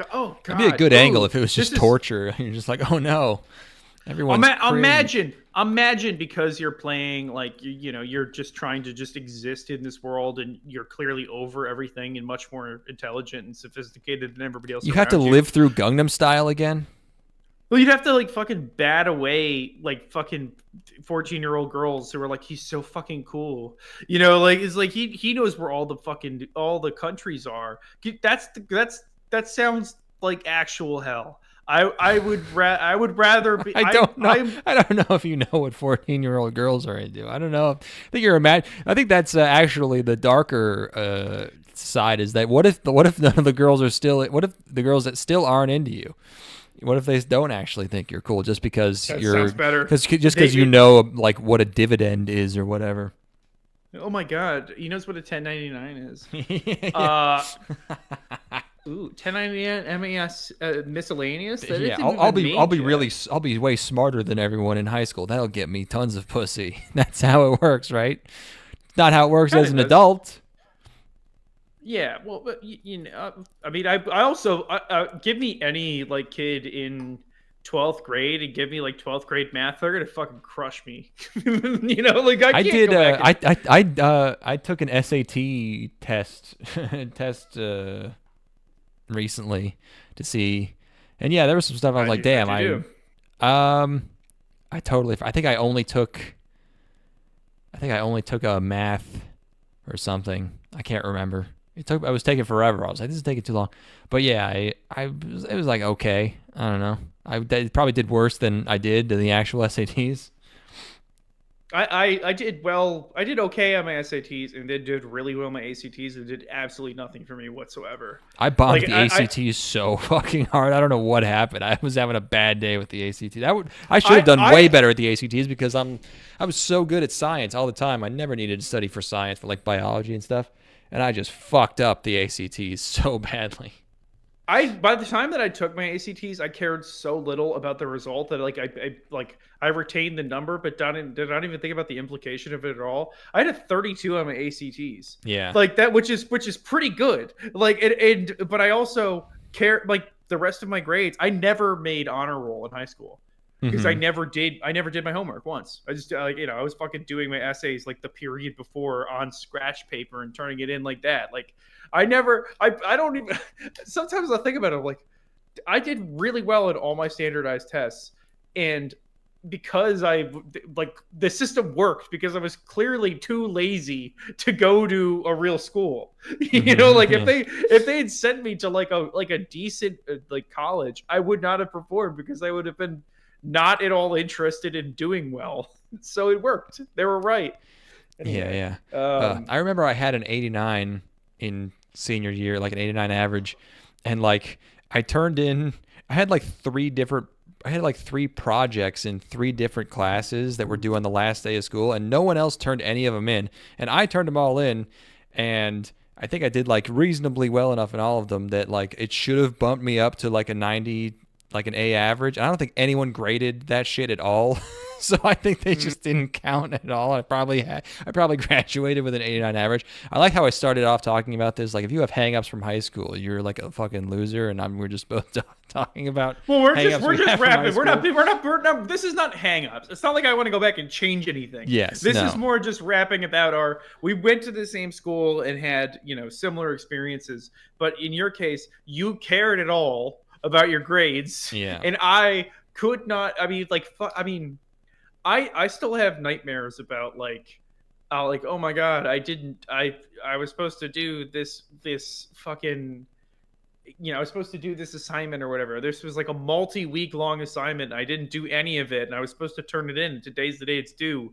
And I forgot this class. I forgot that I was taking this class in college. And then I wake up and I'm like, even if that had happened, I wouldn't have cared. Why am I stressed out about this in my dreams? So.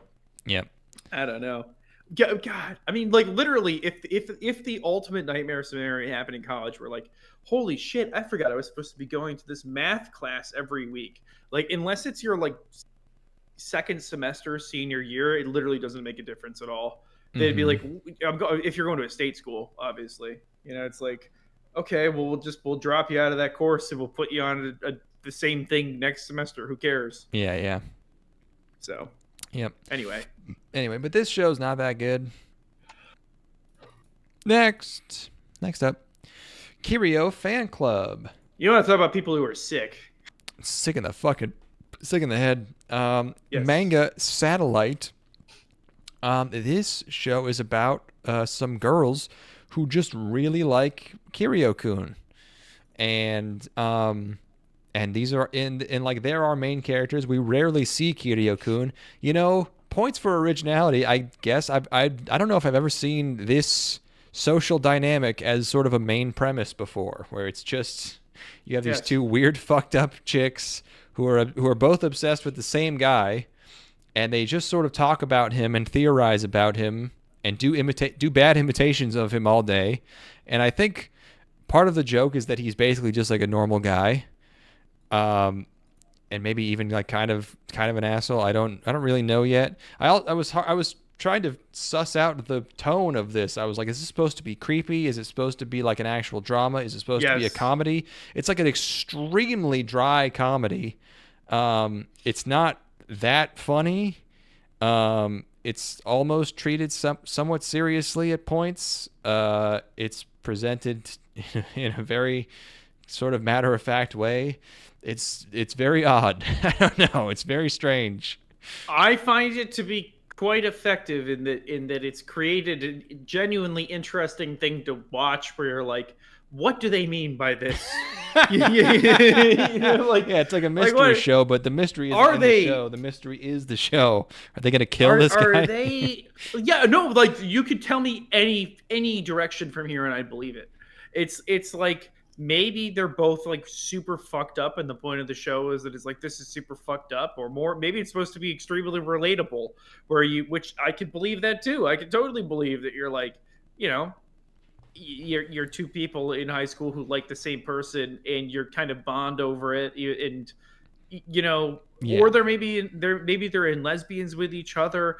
Any direction you go here, I could buy as being real, and I find that interesting. Yeah, although I doubt it will go in any direction. It will probably keep being this. It would be.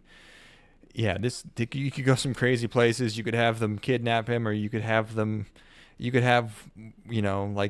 one like eat out the other one while she pretends she's Kirio. You can do some crazy stuff, but probably it'll just keep being like it's hardly even like a gag comedy, but it's just like light gags. It's like subtle, tasteful gags, for the show. Although actually, no, it's not tasteful because there's no, fart not stuff. even. It's like gross, but like not in a crazy, wacky, like whatever way. It's just that's where it's like it's kind of digging beneath the surface there, where like they're like they have to consider the idea that this guy farts and then grapple with it and be like, actually, it's not that big of a deal. Actually, maybe I'm kind of into it. Yeah. Like they live in a complete fantasy world of their own creation, basically. Right. Like there's no reality bearing on their perspectives or thoughts or ideas, which is, I guess, inherently twisted, but also not really like unrealistic given high schoolers and the fact that they have no life experience whatsoever. Like they don't know anything, so like, yeah, it might as well be the real world, So yeah, it's just like all normal, I found this like conversation interesting. stuff, and then she's shoving her whole hand in her mouth, and it's like, what the fuck is going on? I completely believe it. High school kids are so fucking fucked up and weird. I totally get it. Like, I gotta find out. You keep talking. I'm gonna find out. Do you want to know the answer What do you mean you're gonna find it? What are you gonna find out? I want to find out if this is like which angle this goes. Like, what are you gonna ask a girl if she did this in high school? No, I'm gonna look up the fucking show. The manga. We're about 4 episodes in, right? Or like there's a manga as well. There's probably been 3 episodes. Yeah. And then there's just a fucking monkey out of nowhere. I don't know what this monkey was doing. Just hanging out. Will the monkey come back? I don't know. We're just reviewing the first episode. They're talking about counting moles on his body or on their bodies. Oh no, he asks them. This is when you get the inkling that maybe even Kirio is also weird, because he just stares at him for a while in their only interaction, and he's like, have you ever counted the moles on your body?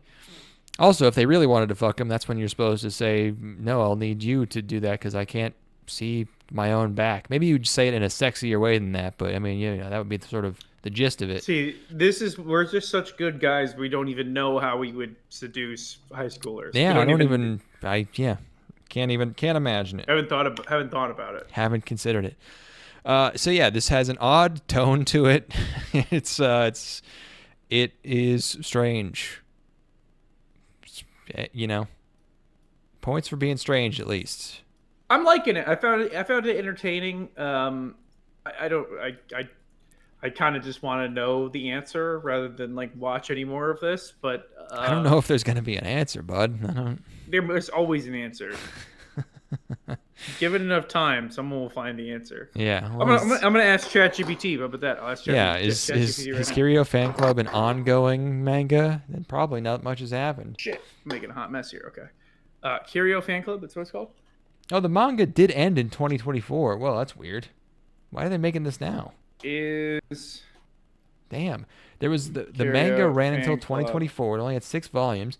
Then there was a spin-off that ran from 2024 to 2025, and then there was a TV drama, a live-action one that aired in 2025. That was 10 episodes, and now they're doing this. So maybe something does happen. Actually, maybe it's a complete story. I don't know. Is it Yuri? Let's find out. I don't think so. There can't be, right? Let's look at the tags. Where are the tags? I don't know. Oh, I'm finding things out.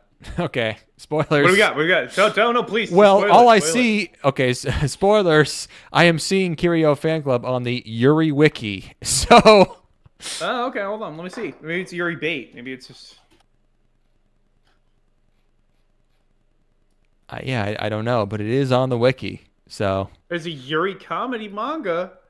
Hold on. Is it? Yeah, I mean, it could just be joke. It could be jokes. It's a live action? Hold on. Wait. Oh, hey, oh. Hey, oh. I'm seeing everything is about French. I'm seeing 0 actual Yuri. It probably is just Yuri bait then. I mean, does Manga Dex have the last chapter? Should we just skip to the end here? If they're eating beef, yeah, please. Final chapter? Okay, I'm reading the last chapter. Okay. I mean, should I just explicitly say what I'm seeing? Of course. I feel like this is in poor taste. I don't know. I don't want to spoil the last chapter.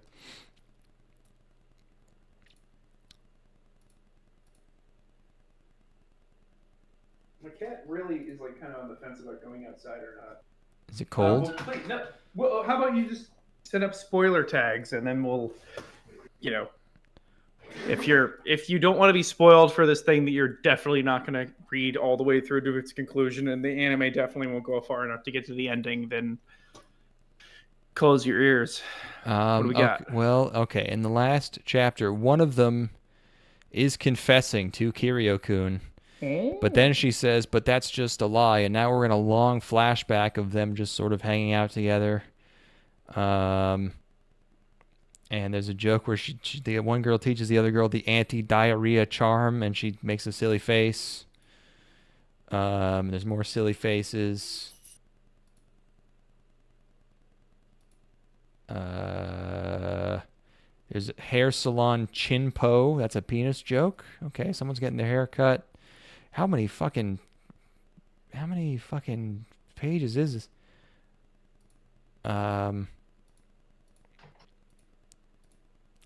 Okay, it ends with them starting the Kirio Fanclub. How much of a flashback is? I guess it's more of a flashback.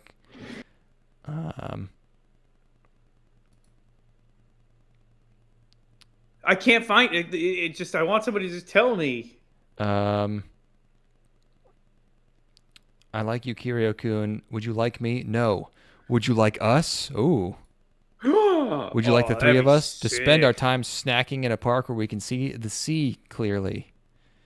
Very romantic. Everyone can join it. We could try touching the gums of a big dog someday. That's a funny line. Oh, there's a lot more melodramatic flashbacks.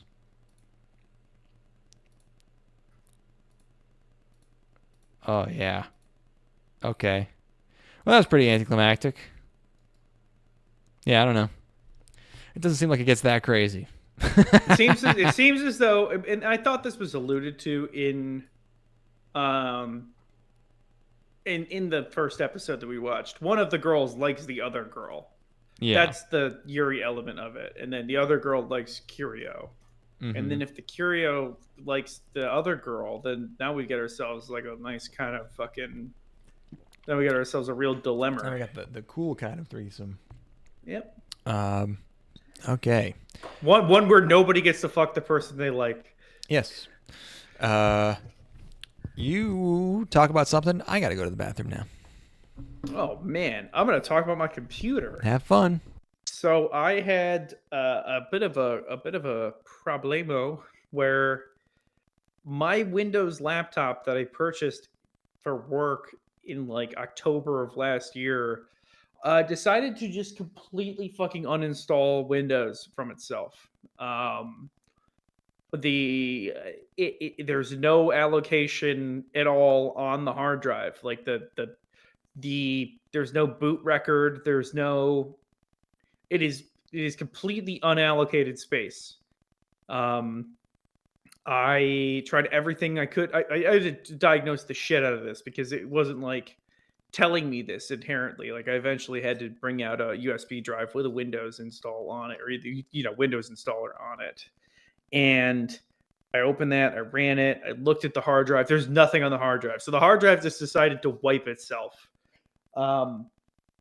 And I tried to install Windows 11, and Windows 11 would not install because it needed TMP 2.0 to install. And I did everything I possibly could within the BIOS to enable TMP. It appears to be enabled, but it's not up to the standard that Windows 11 wants to install. So either HP had some sort of special version of Windows 11 that allowed them to install it, or that element of Windows got broken or something, or that element of the computer, the TMP, got broken. I don't know if it's a hardware thing or a software thing. So anyways, I installed Windows 10, which works, but the audio wasn't working for the longest time. And what I ended up having to do was revert to an old version of the Windows audio drivers, like the oldest one available. And that works. But if the computer ever goes into sleep mode, those drivers stop working and I have to restart the entire computer. So I am now in a position where I have Windows 10 on a piece of hardware meant for Windows 11 all of the Windows 11 BIOS stuff installed, and all of the drivers are old and broken, and but I ultimately consider it a win because I'm on Windows 10 and 7.11 now, and Microsoft and both Microsoft and HP can forever eat my ass. And this is why I've always stolen Windows, and this is why I'll always steal Windows. I bought Windows back in 2013 for one computer, which I think makes me entitled to own Windows in whatever iteration until the end of time. And you can disagree with that, but you're also wrong. So yeah, that's where I'm at. I have a similar thing going. I just had a rough run of luck with my mobile Windows hardware as of late. I had my Surface Pro X died, which again was a great piece of hardware, but like it just ran like shit. And I was like, I probably could install Windows on this or do some repairs to get this thing up and running. I decided not to. I've been having Windows problems, if you can believe it, on my laptop. Yeah. Oh yeah. Yep. Yeah, it's really Windows interesting 11? stuff. But, well, it was until now, and now it's Windows 10. So, Oh, nice. Yeah. Well, yeah, but I'm not going to get into it. It's not important. Yeah, I've been having a problem where Chrome just freeze like every couple minutes. It just freezes for like 10 seconds, and I can't select anything. And I tried disabling all my extensions, and like YouTube videos will keep playing, but I just can't click anything. How is it possible for this stuff to be so fucking broken? Like, How how is this real life? Imagine having 50,000 people work on one piece of software, and it has to work on like phones and in India and like on 18 different browsers, and it has to I don't know, run all Yeah, these but like add-ons. it's just to fucking break. Yeah. Like it just doesn't make any goddamn sense. You know, I mean, I've brought my desktop install back from the brink several times through just sheer luck. Like I didn't do anything differently, or like I would just kind of rejigger things or take components out and put them back in until it started working again, and then it would work. It's not like I earned that; it just happened. Like that's just like at a certain point, fucking getting Windows to work is like fucking witchcraft. It's like fucking voodoo. You know? Yeah. So, yeah, I don't know. I just, how much longer are we going to be using Windows anyway? Because Microsoft doesn't care about it anymore. So, like, how long is it going to be supported for? Does Microsoft even want us using Windows at this point? I think probably. Yeah. Okay. Well, as long as that's the case, they'll keep supporting it. But then Windows 10 isn't going to be supported in October, and then I'm stuck with a laptop that can't be updated. I mean, at all, you know, so. I use Linux regularly for miscellaneous things, and it's even worse. Trust me. It's Really? Oh god, it sucks. So it all just sucks. Yes, everything. It all sucks. iOS sucks. Android sucks. Windows sucks. Yeah, it's all a bunch of butt. I wonder was it just the jump to 64-bit? Like once we went from No. XP to Vista, or you think even XP sucked? No, XP didn't suck. No, it wasn't. I mean, it wasn't the fact that they changed it to 64-bit. I mean, you know, I don't know. I mean, we're just trying to place a time when that transition happened. They went back and forth because like Vista was a nightmare, and then 7 was good. Like good meaning like it worked, you know. And then 10 was fine. Could they spring back? 10. I don't know. I didn't even remember 10 really, like at all. I kind of do. I was resistant to it at first. Well, I was on it for a long time, but it just didn't strike me as being like very different from 7. Right. You know. Right. Getting back to anime. One last thing I wanted to say. This show what we were just talking about reminded me. Remember how Soul Eater ended with a threesome? Did you know that? No, what? Yeah. The manga ends. I don't know I never read or watched Soul Eater, but there's the main girl. What's her name? Maka or something? Maya? Saya? Yes, it is Maka. And then there's the boy. Soul. And then there was this big booby lady who had like a witch hat or something. I don't know. But I remember I've seen the last page of Soul Eater a few times, and it's like them all sitting on a couch, and the big booby, like the Maka seems jealous of the big booby lady, and the big booby lady's like,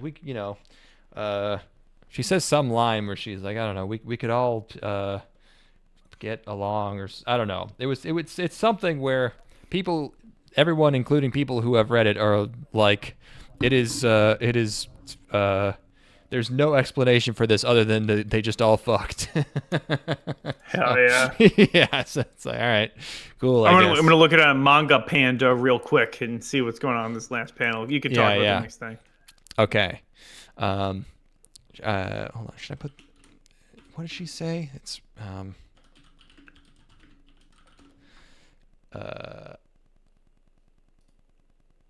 Okay, so Manga Panda no longer a real website. Okay. Bummer.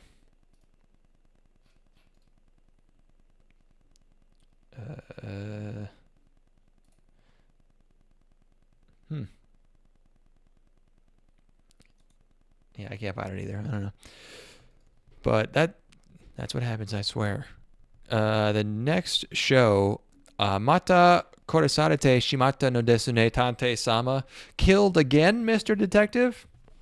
What is it with detective shows and having the detective be killed? There was another show a few years ago called The Detective is Dead.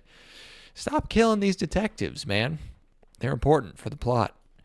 This is a light novel, Leiden Films, and you're like, okay, detective show isn't going to be gay, but then the opening starts playing. You're like, oh, okay, there's girls. There's a lot of girls.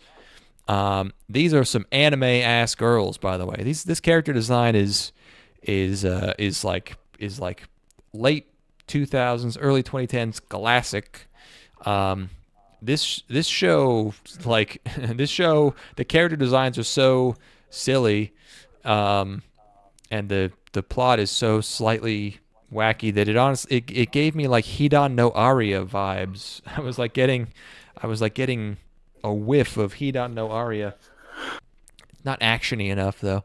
But yeah, there's girls. This guy, he is the son of the greatest detective who's still alive and working.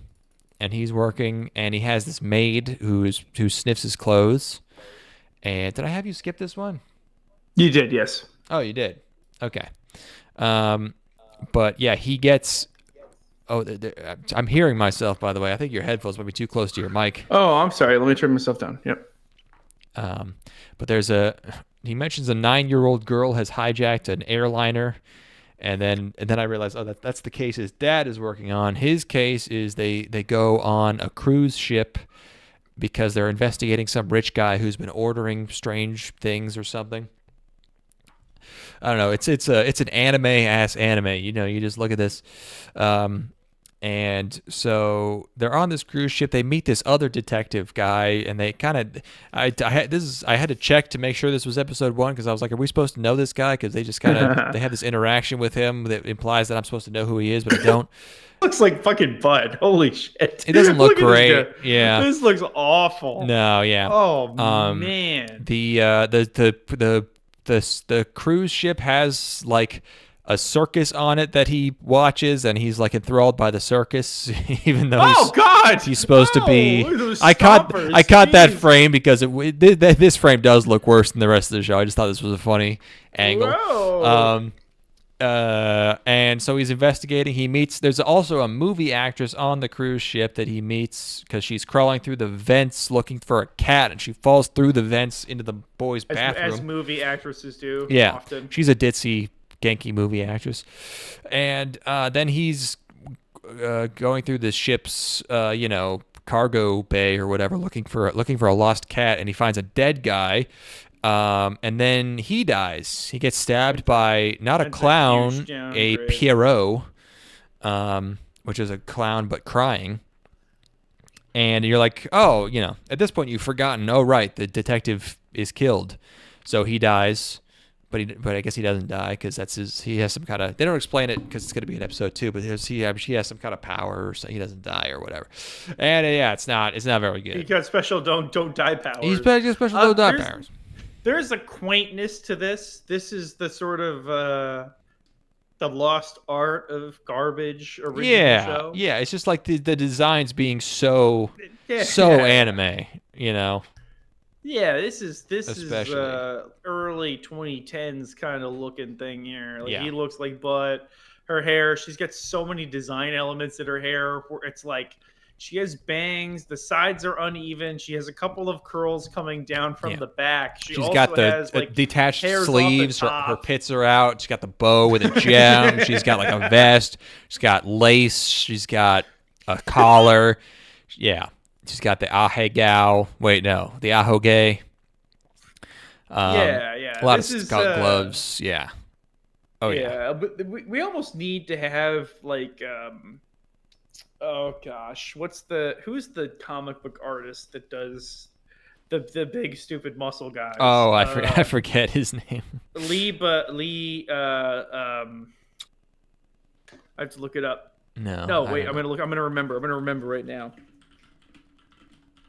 I'm gonna look it up. Deadpool. Kinnikuman. No, I don't know. Rob Liefeld. Oh yeah. We need like an anime equivalent of like a Rob Liefeld drawing sort of situation, like where the hallmarks of this design style are all encapsulated into one term. He's like, this is definitely a place and a time. This is like when we were in college and shit. Takes me right back. Feels good. I love his stupid little gray tuft. This is this is perfectly awful. Yep. Yeah, that's if you just want to go back, there you go. That's your show. Endless trash. Yep. Reincarnation no Kaben. Petals of Reincarnation. Sounds kind of vaginal. Manga, Ben 10 film. Okay, I mean, I wish I could have avoided this, but the first thing you see when looking up this show is that someone is credited as A. Hitler. Now, that I don't know what the A stands for. It's the only character that doesn't have a first name. It could be a different Hitler. We don't know. Awesome. Happy birthday, by the way.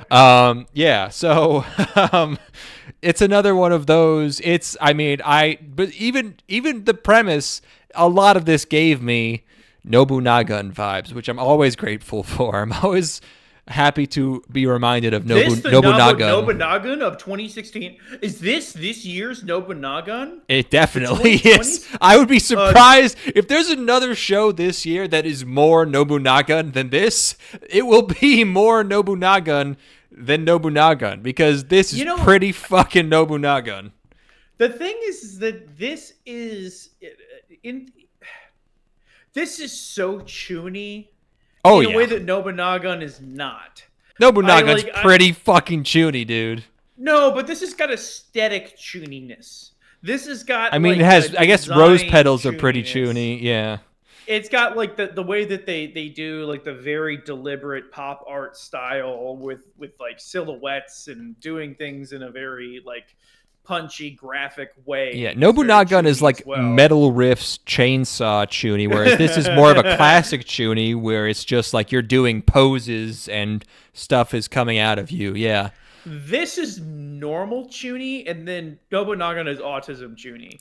That's like you're not breaking out of Nobunaga. Like that's if you're there, you're gonna be there. I'm still there when you're at 30, living with your parents. Yep.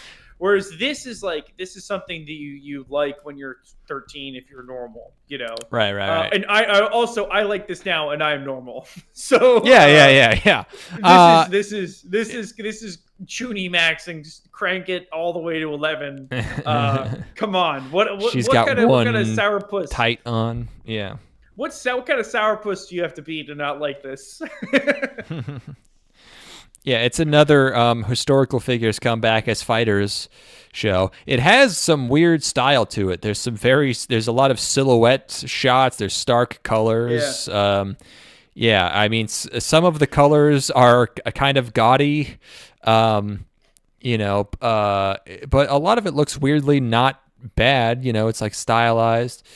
And there's some Persona 3 in here because they're slitting their own throats to summon Which is always cool. Kids killing themselves. I like shooting yourself in the head with a gun is cool. The slitting your throat thing is like, I'm gonna say slightly. It's still kind of cool. I don't know. Yeah, it's not. It's pretty. It doesn't quite have it for me, but yeah, it's not.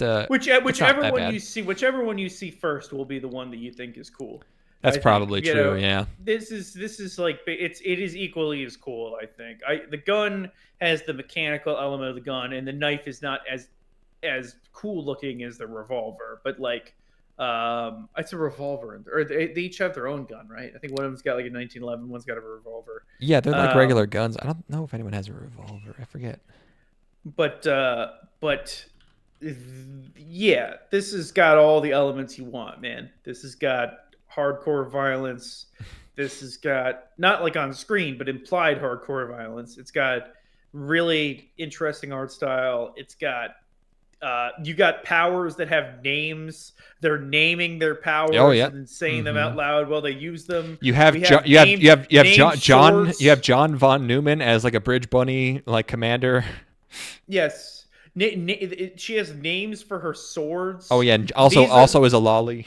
John von Neumann's a lolly. This is all of the things that you want if you're tuning the fuck out. Yeah. If you're tuning maxing, this is part of your regimen. This would do a lot of psychological damage. You're definitely like holding two sticks and running around in the woods, and one of the sticks is named torture, the other one is named pain. Yeah. Or what are they called? Ebony and Ivory. Whatever the fuck she calls them. I think they're not so diametrically opposed as names, but yeah, I'm gonna find out what the swords are called because that's very important to know. Yeah, and so the first guy they fight is like a serial killer, and you're like, oh, it's got to be Jack the Ripper because anime loves when they bring back historical figures. They have a weird fascination with Jack the Ripper. Nobunaga had Jack the Ripper, although I think he was part of the good guys. I think he was like the mentor. So sure. And you're like, oh, it's actually Albert Fish. A bit of a deeper cut getting Albert Fish for this show. That is a bit of a deeper cut. Yeah. The Gray Man. The names of her swords are Gut Cutter and Head Reaper. Wait, in Japanese, or does she say those English words? In Japanese. Oh, okay. Japanese. Nice. That's pretty good. That's so sick. That's so cool. And this girl he meets in school, this transfer student, she is Gundo Musashi or whoever the Musashi, the famous samurai, whoever the fuck, I don't know. Miyamoto Musashi. Miyamoto Musashi. So she has swords, and then he has an arm that can steal stuff or something.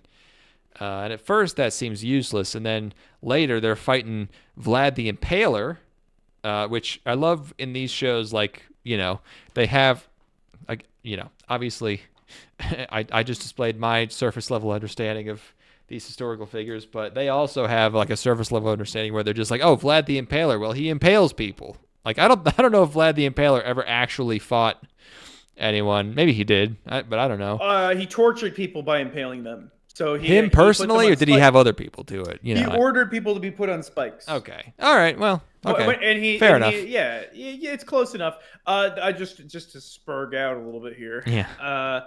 So this girl actually, if she were channeling Miyamoto Musashi, the blades would not be of the same length. Miyamoto Musashi he pioneered the short blade technique. So he had one primary sword and then a second parrying sword. Actually, it looks like hers are like that. Look, this one looks short here.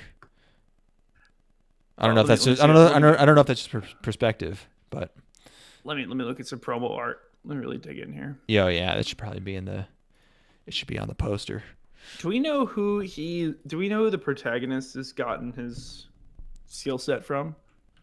Ishikawa Goemon. Yeah, Japanese ninja. He's a ninja. Okay. Oh, he's always a ninja with a very silly face. Oh, is this? Oh, the promo art has like very little of her. I wonder if she dies or something. Yeah, this is the guy that he got his powers from. This very silly looking brother here. Oh yeah, look at him. And then here, check this out. He's about to take a bath with the hoe in this one. That is a funny painting. Now that hold on. That's comedy. He's holding her above his head like, yeah, you're about to get in here. There's no way people had hair like that. Why'd they draw it like that? People didn't have afros. That's crazy. I doubt it. Maybe it was that one black guy that made his way over to Japan. Whoa. I just saw some art for this show. I'm not gonna put this on the screen. Oh, is it a little titillating? I'm gonna show you this one. Oh, is it really low res? It's really low res, but oh shit. I double clicked on a bag. Here, you can tell what's going on though. Wowza Rooney. Jeez, yikes. So I no really beating around the bush there. That's definitely the big H. That's definitely the big H. It wasn't a different one, it turns out. Wow, shockingly. It wasn't a guy that coincidentally had the same name. Yeah, it wasn't Albert Hitler from Ohio. That is really a choice. That's choice to put the reincarnation of wow, huh? He is also a lot. I thought he was voiced by a male. Did they change it for the anime? That's gonna be a. If you just go to the Wikipedia page, it's like the fourth fucking character listed. He must be a main character. Yeah. It's no, it's definitely top billing for sure. Oh my fucking god! I gotta read this out loud. You can't do this. You can't do this thing. Okay, hold on. Okay. I know I saw this too. A. Hitler, one of the 5 tiger generals of the criminal army, a wanderer with overwhelming analytical and strategic thinking abilities, possessing a talent described as omniscient. You can't do that. You're not allowed to. Omniscient. Why him? Why would you do him? He sees all. He did it. He just did a lot of meth. It was just... That's what everyone says. There's actually no evidence for that. It was actually no evidence. They just said that because he was excited one time. Other than chill and a good hang. You'd be excited at the Olympics too. Oh, wow, this is so much fun. Yeah. I'm having so much fun at the Olympics with my cousin who I love. Also, Alan Smithy's in here, which is I wonder what that's going to be about. David Lynch, probably. Oh yeah, his last role. Pol T, is that supposed to be Pol Pot? Oh yeah, Pol T. Pol T is in here. Yeah. So this is fun. It seems fun. This is bonkers. Yeah. I loved this first episode. I loved everything that it was as far as its aesthetics. I loved the chuniness of it. I loved every twist and turn, and just imagining what it would be like to watch this at 14 years old gave me such a rush. I really, I found this to be a delight. Yeah. I wonder if they're gonna put a echoes Hitler of in this. Nobunaga. I think they might have made him a dude in this one, so he's not like a lolly. So that'll be a huge bummer. Nope. She's here. Her name is Adolf Hitler. But why is it voiced by a dude? Oh, maybe it's supposed to be like a gender bent thing. Like, oh wait, no, it's voiced like by Ayumu Murase. That's a boy. Yeah, right? Yeah. Schrodinger is a cat. Very good. Very good. Does he just have like a really girly voice? Does he voice women? Maybe it's supposed to be gender ambiguous, or it's like a little boy who looks like a girl, which is a thing. It's like an archetype that exists. Florence Nightingale. Yeah, he voices dudes. I don't know what the hell's going on. Strange. Well, that's. We might have. Hey, maybe we'll have to figure it out. Maybe we have to watch it at some point. We will. It's only 13 episodes. We'll just have to watch this. We might just have to watch it. Yeah. There's no way that ends up being boring. Never say never. Oh. All Anything right. can happen. Okay. Snowball Earth. Huh. Snowball Earth manga, Studio Kai. This is about some kaiju problems. Earth's got some kaiju problems. And this episode moves very fast. We got a lot of stuff that happens here. We move through a lot of time. There's this shy kid. He is walking home from school one day, and there's a kaiju alarm because the world is beset by kaiju destroying stuff. And he happens to walk by, or maybe he doesn't happen to walk by because his dad works there, but he walks. There's this test lab where they're developing this walking like automatus bomb who talks, who's named Snowman, I think. And he's a child prodigy, so he decides to just get in the robot and he beats the kaiju. And then there's sort of a time skip where you see his robot sort of change design over time, and he becomes this hero. He's fighting all the kaiju, and then we skip ahead to when he's on a space mission and he's flying with his big spaceship. It's like we're speed running Gunbuster here. It's just yes, we're going very to the much kaiju so. homeworld, you know. Yeah, and he's fighting this big cloud of kaiju in space, and then everything goes wrong and everybody on the ship dies, and then his robot buddy also dies and sends him back to Earth. And when he gets back to Earth, it's cold, and it's Snowball Earth because that's the name of the show. And that was a very short explanation, but honestly, it was pretty good.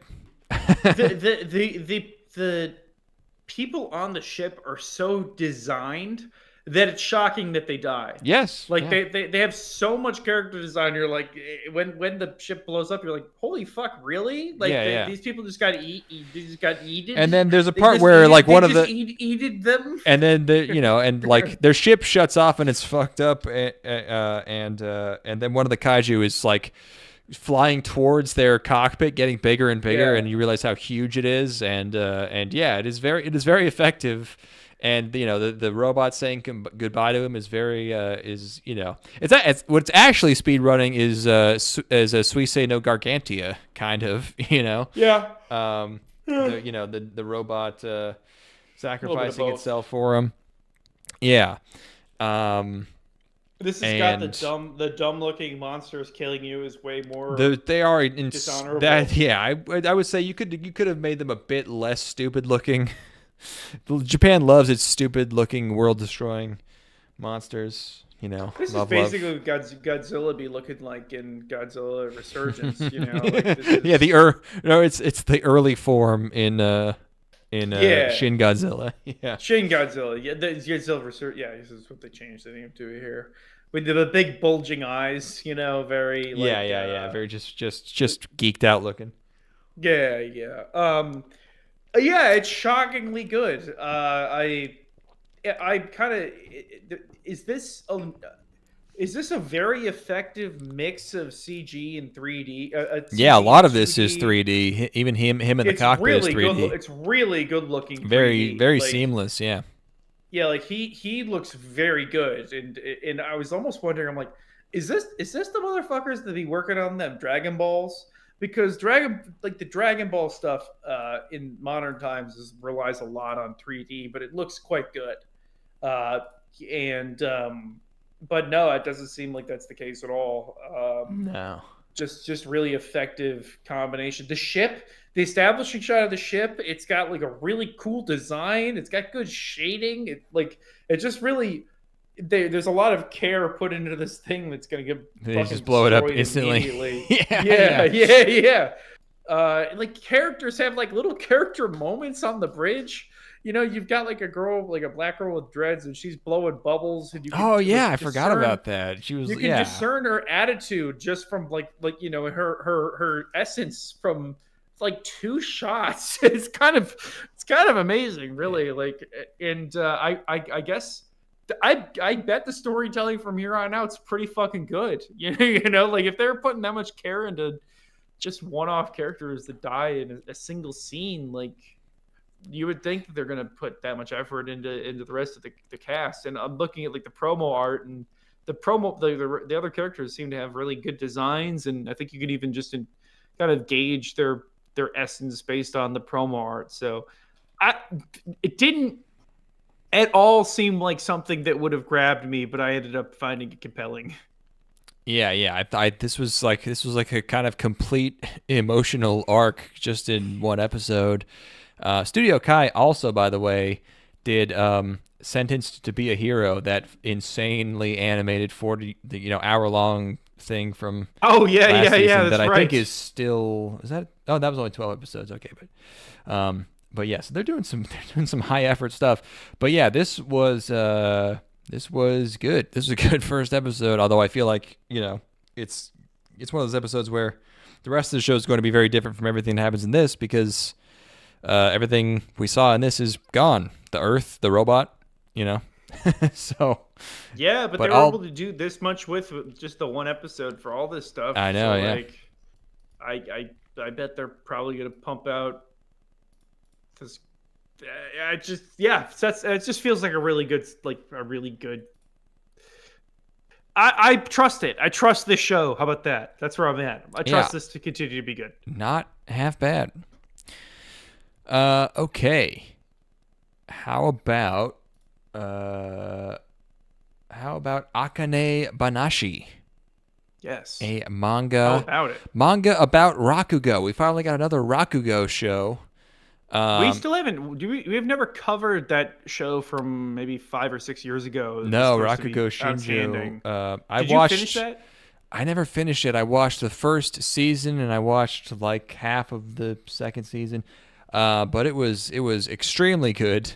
Yeah, and I was thinking about Rakugo recently, just in general, because like when I watched the other Rakugo show, I was like, damn, this seems kind of awesome. And then I was like, you can find some English language Rakugo on YouTube, and like I was watching that. It's like it's just like grown up story time. It's like campfire story. It's like basically it's almost ASMR, where you just like, it's just like you just zone out, not zone out, but it's just like you're put into a kind of trance where you're just like there's voices and there's sound effects, and you're just full baby mode. You're just like captivated. I love it.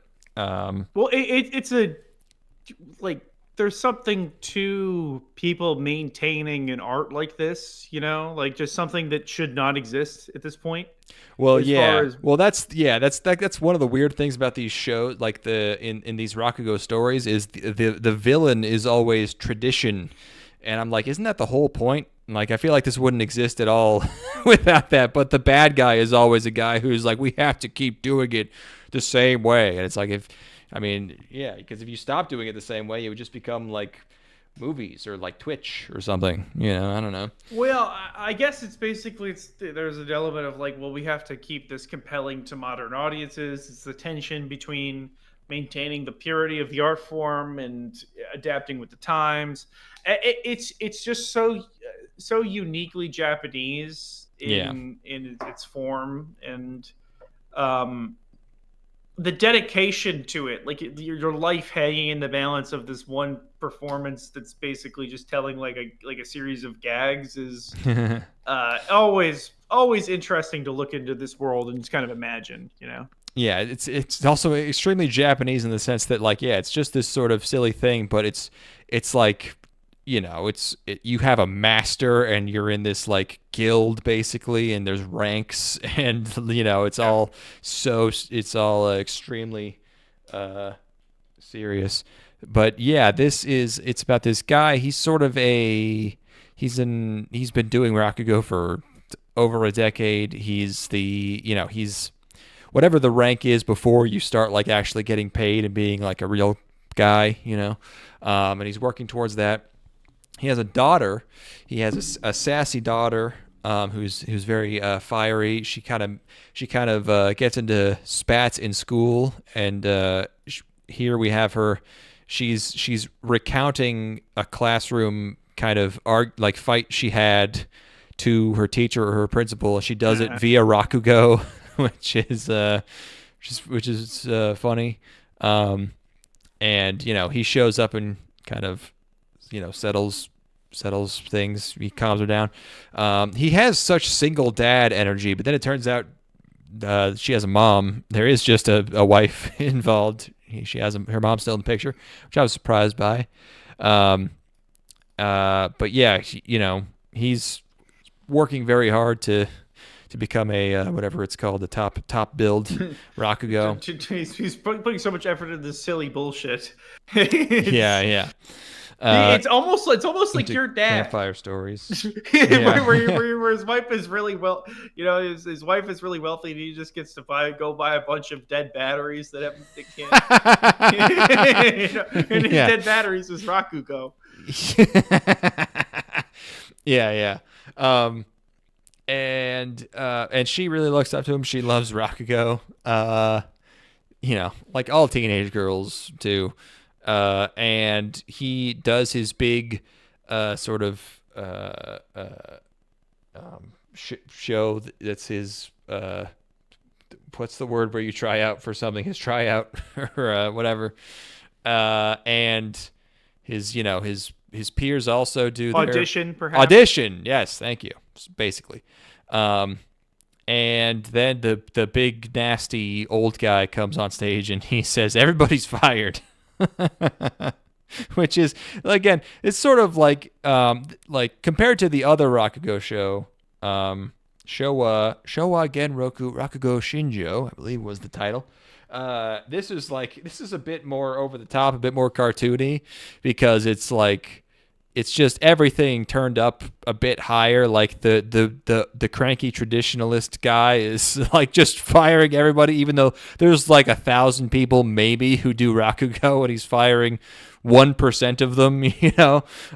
Publicity stunt. Yeah, publicity stunt. It's not. It's just there's 100 people in the audience. He's just doing it for attention.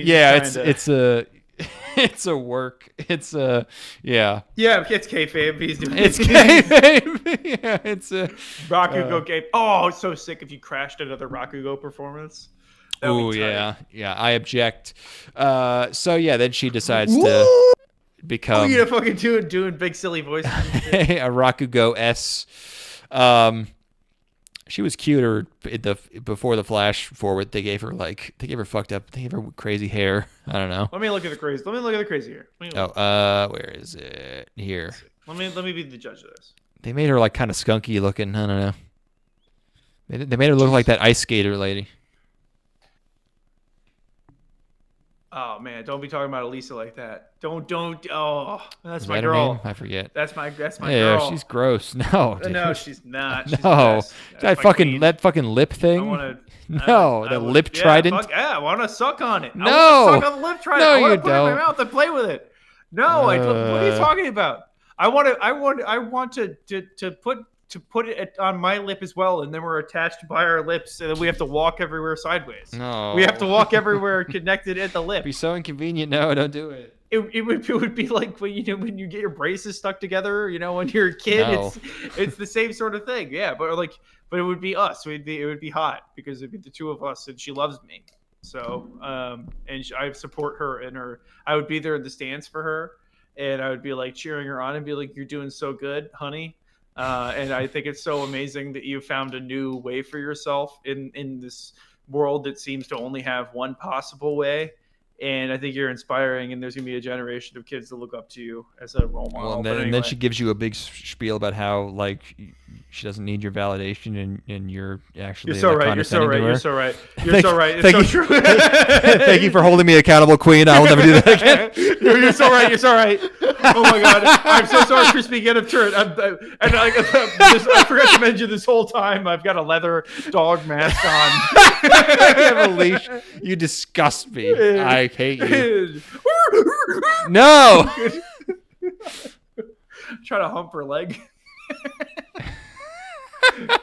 She gets a spray bottle and keeps me contained. How do you go on dates and you're like this? How is this possible? How are you so? How are you? Oh my God! I'm just a man of the world. I just I I love them all. I love every variety. Well, there's love, and then there's barking.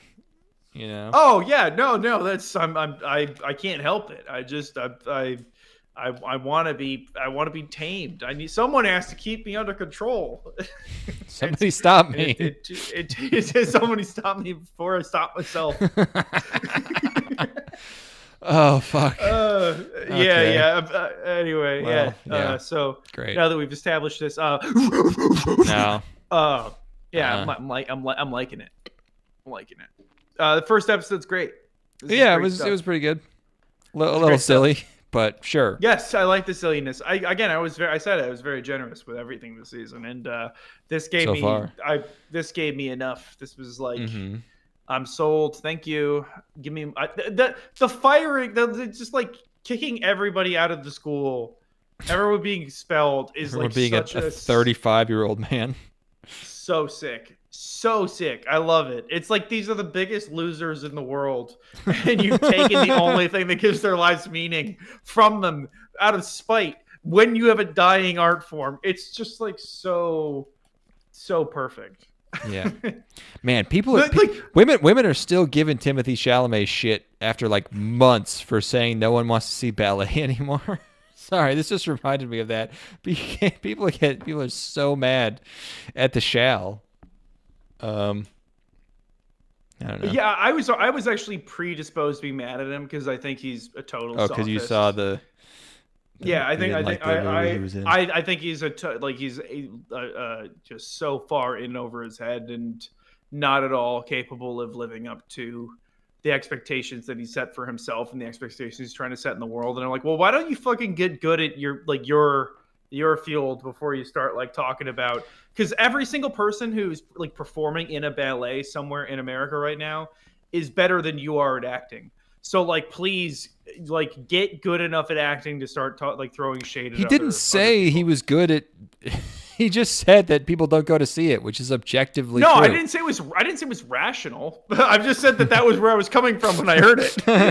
Here's a question. Do you think Michael B. Jordan deserved it, as for playing Cookies and Cream over him? Are you fucking kidding me? I mean, like, just the freest, like this is, but who cares? It's always been nonsense. I went back and watched the bad ones. I did it. I went and watched like the fucking 10 worst Academy Award-winning Best Picture films ever, and they suck ass. The Academy Awards have always been a joke. So like I can't. I feel the impulse to get upset about this, where it's like, okay, Sinners shouldn't have been nominated for fucking like basically anything. Other than if you wanted to give it like original score. Okay. Well, I was just wondering, since you seem so down on his performance, if you thought it was okay, but it still actually wasn't. I was just wondering. No. He had no business being nominated. Like, what are we talking about? Which one? Either of them. Oh, Either okay. of them. Oh, okay. Neither of those performances should have been nominated for Best Actor in a Leading Role. Are you kidding me? Okay. I see now. They're like go watch a great performance. For like just go watch like one of the great performances ever and think if either of those performances fall even in the same fucking zip code. The answer is no. Like they're just not. There's no. There's nobody of that generation that has it. Nobody fucking has it. Nobody has the inner world. Nobody manifests a character. Nobody is driven by an inner soul when they're on screen. They don't fucking have it. They move around because the pages of the script tell them to move around. It's hype moments in aura, and there's no fucking actual acting happening. It's like straight up go watch Marty Supreme and Uncut Gems back to back, and you'll see what a good actor is. Like in Adam Sandler. And I know it sounds fucking crazy, but that's where we're at. Go watch fucking Uncut Gems and tell me Adam Sandler isn't acting his fucking ass off in basically the same exact movie. And you can tell when you watch Adam Sandler in fucking Uncut Gems, you see the gears turning in his head and there's life behind his eyes the entire movie. You see the inner spark of a person who is fucked up and broken and wrong. and it's just not there. Just not there in Marty Supreme. Timothée Chalamet doesn't have the internal world. He's not a complete, robust, well-rounded person on screen. The same thing with fucking Michael B. Jordan. There you go. You got me wound up. God damn you. Okay. Why'd you do this to me? I was wondering. All right. We have one more show. It felt good. It felt good to get I'm that. glad. Yeah. Thank you. Actually, thank you. Thank you for helping me get that. Yeah, no problem. Anytime. Mao, M-A-O, is a manga series written and illustrated by the famous Rumiko Takahashi. And it's being animated here by Sunrise. My first question, is Mao in this? I looked at the voice cast. No, there's no Mao. There's a voice actress who goes by the stage name Mao. You'll see her in a lot of stuff, but she's not in this one. I thought that would have been funny. This, being a Rumiko Takahashi work, I bet you're wondering, does it look like that? Yeah, it looks like that. Yeah, it's got characters that look like that. Everything else, I mean, just going by the first episode, I'm going to say hard to judge because this is a very standard first episode. I thought this dead child... Look, I know this sounds bad to say, but if you could see, if you're looking at the screenshot, this is a very funny dead child. It's just like I don't know. Something about this image. If you had a child play act being dead, this is just There's no very crumpling. stilted. It's very just like, splayed out. It's very their legs funny. not No bent back in a detail. weird way. They're just like completely perfectly laid flat. Their head's bleeding from the front. Yeah. As well. I guess I don't know what happened to them necessarily. They somehow got hit. We learned later somehow their car fell into a sinkhole, and I guess she just like flew out of the car. I don't know. It's like I don't know why it's like boy upper body, girl lower body here. More like I just looked at. Oh, she's just wearing a shirt. I know, why is she doing that? What? It's probably why this happened. Yeah, stop. It's her fault. But yeah, now she lives with her grandparents or something, and they have a maid who makes her drink puke. Her parents got killed by a random sinkhole. Kind of an embarrassing way to die, honestly. Kind of cringe. But then there's rumors at her school that near the accident site where her parents died, there have been ghosts citing strange apparitions. So she goes there, and she suddenly what? Somebody's parents died was cringe. Well, normally, if your parents like Harry Potter's parents died protecting him from an evil lord of magic, shielding him.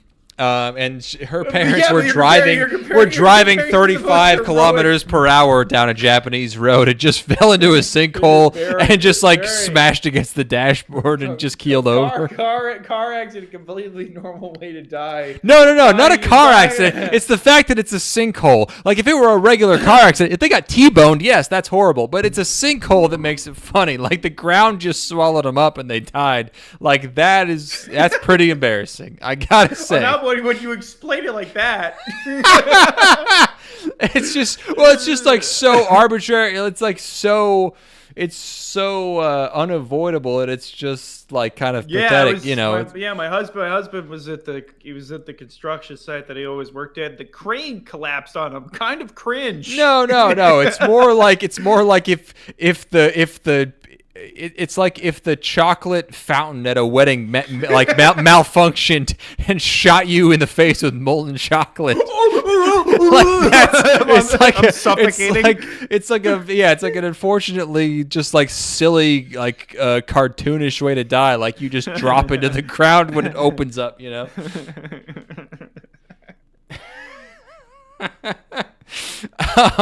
It is a very Willy Wonka sort of death. Yeah.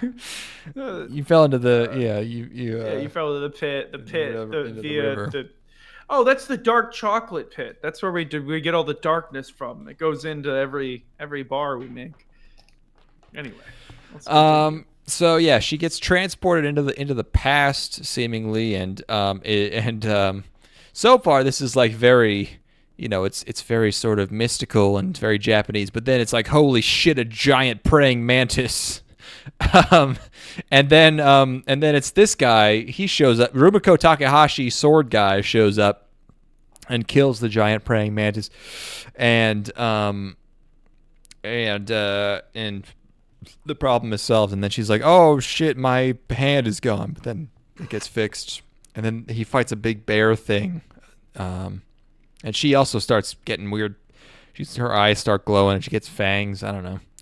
So she's getting something's happening. But yeah, it's sort of shonen powers opening. Just as this is going to be 1,000 episodes long. So as a first episode, it's hard to judge by this. As a first episode, it's like this makes pretty me average. Just whatever. go watch some Urusei Yatsura instead, or like some Ushio Totoro, Yeah, I know it's not Rumiko Takahashi, but I'm saying similar first episode. Yes. Did not grab me. Yeah.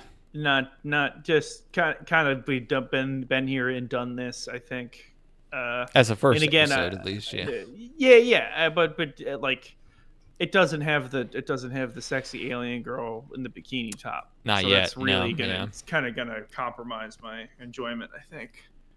But overall, I mean, this is a solid start to the season here. It's not bad. We haven't even gotten into the stuff people care about. We haven't gotten to Needy Girl Overdose yet, which I know is going to be bad and people say is bad, but at least it's something that people, we're paying attention to. And there's a whole lot of other shows. Holy shit, there's a lot. Yeah, well, I'm sure over the next 3 months we'll have watched them all. Oh yeah, just in time for summer. Let's wrap this thing up. I gotta go fucking pee. Yeah, let's get out of here. Let's play one of these weed songs I was looking up, cause it's weed day. Wow. It's weed day. It's always weed day somewhere, dude. It's always weed day right now in my area. Well, actually, no, it's 421 now, but that's fine. Yeah, let's find this guy who does an alligator impression when he raps that I found. Let's go. Hell yeah, dude.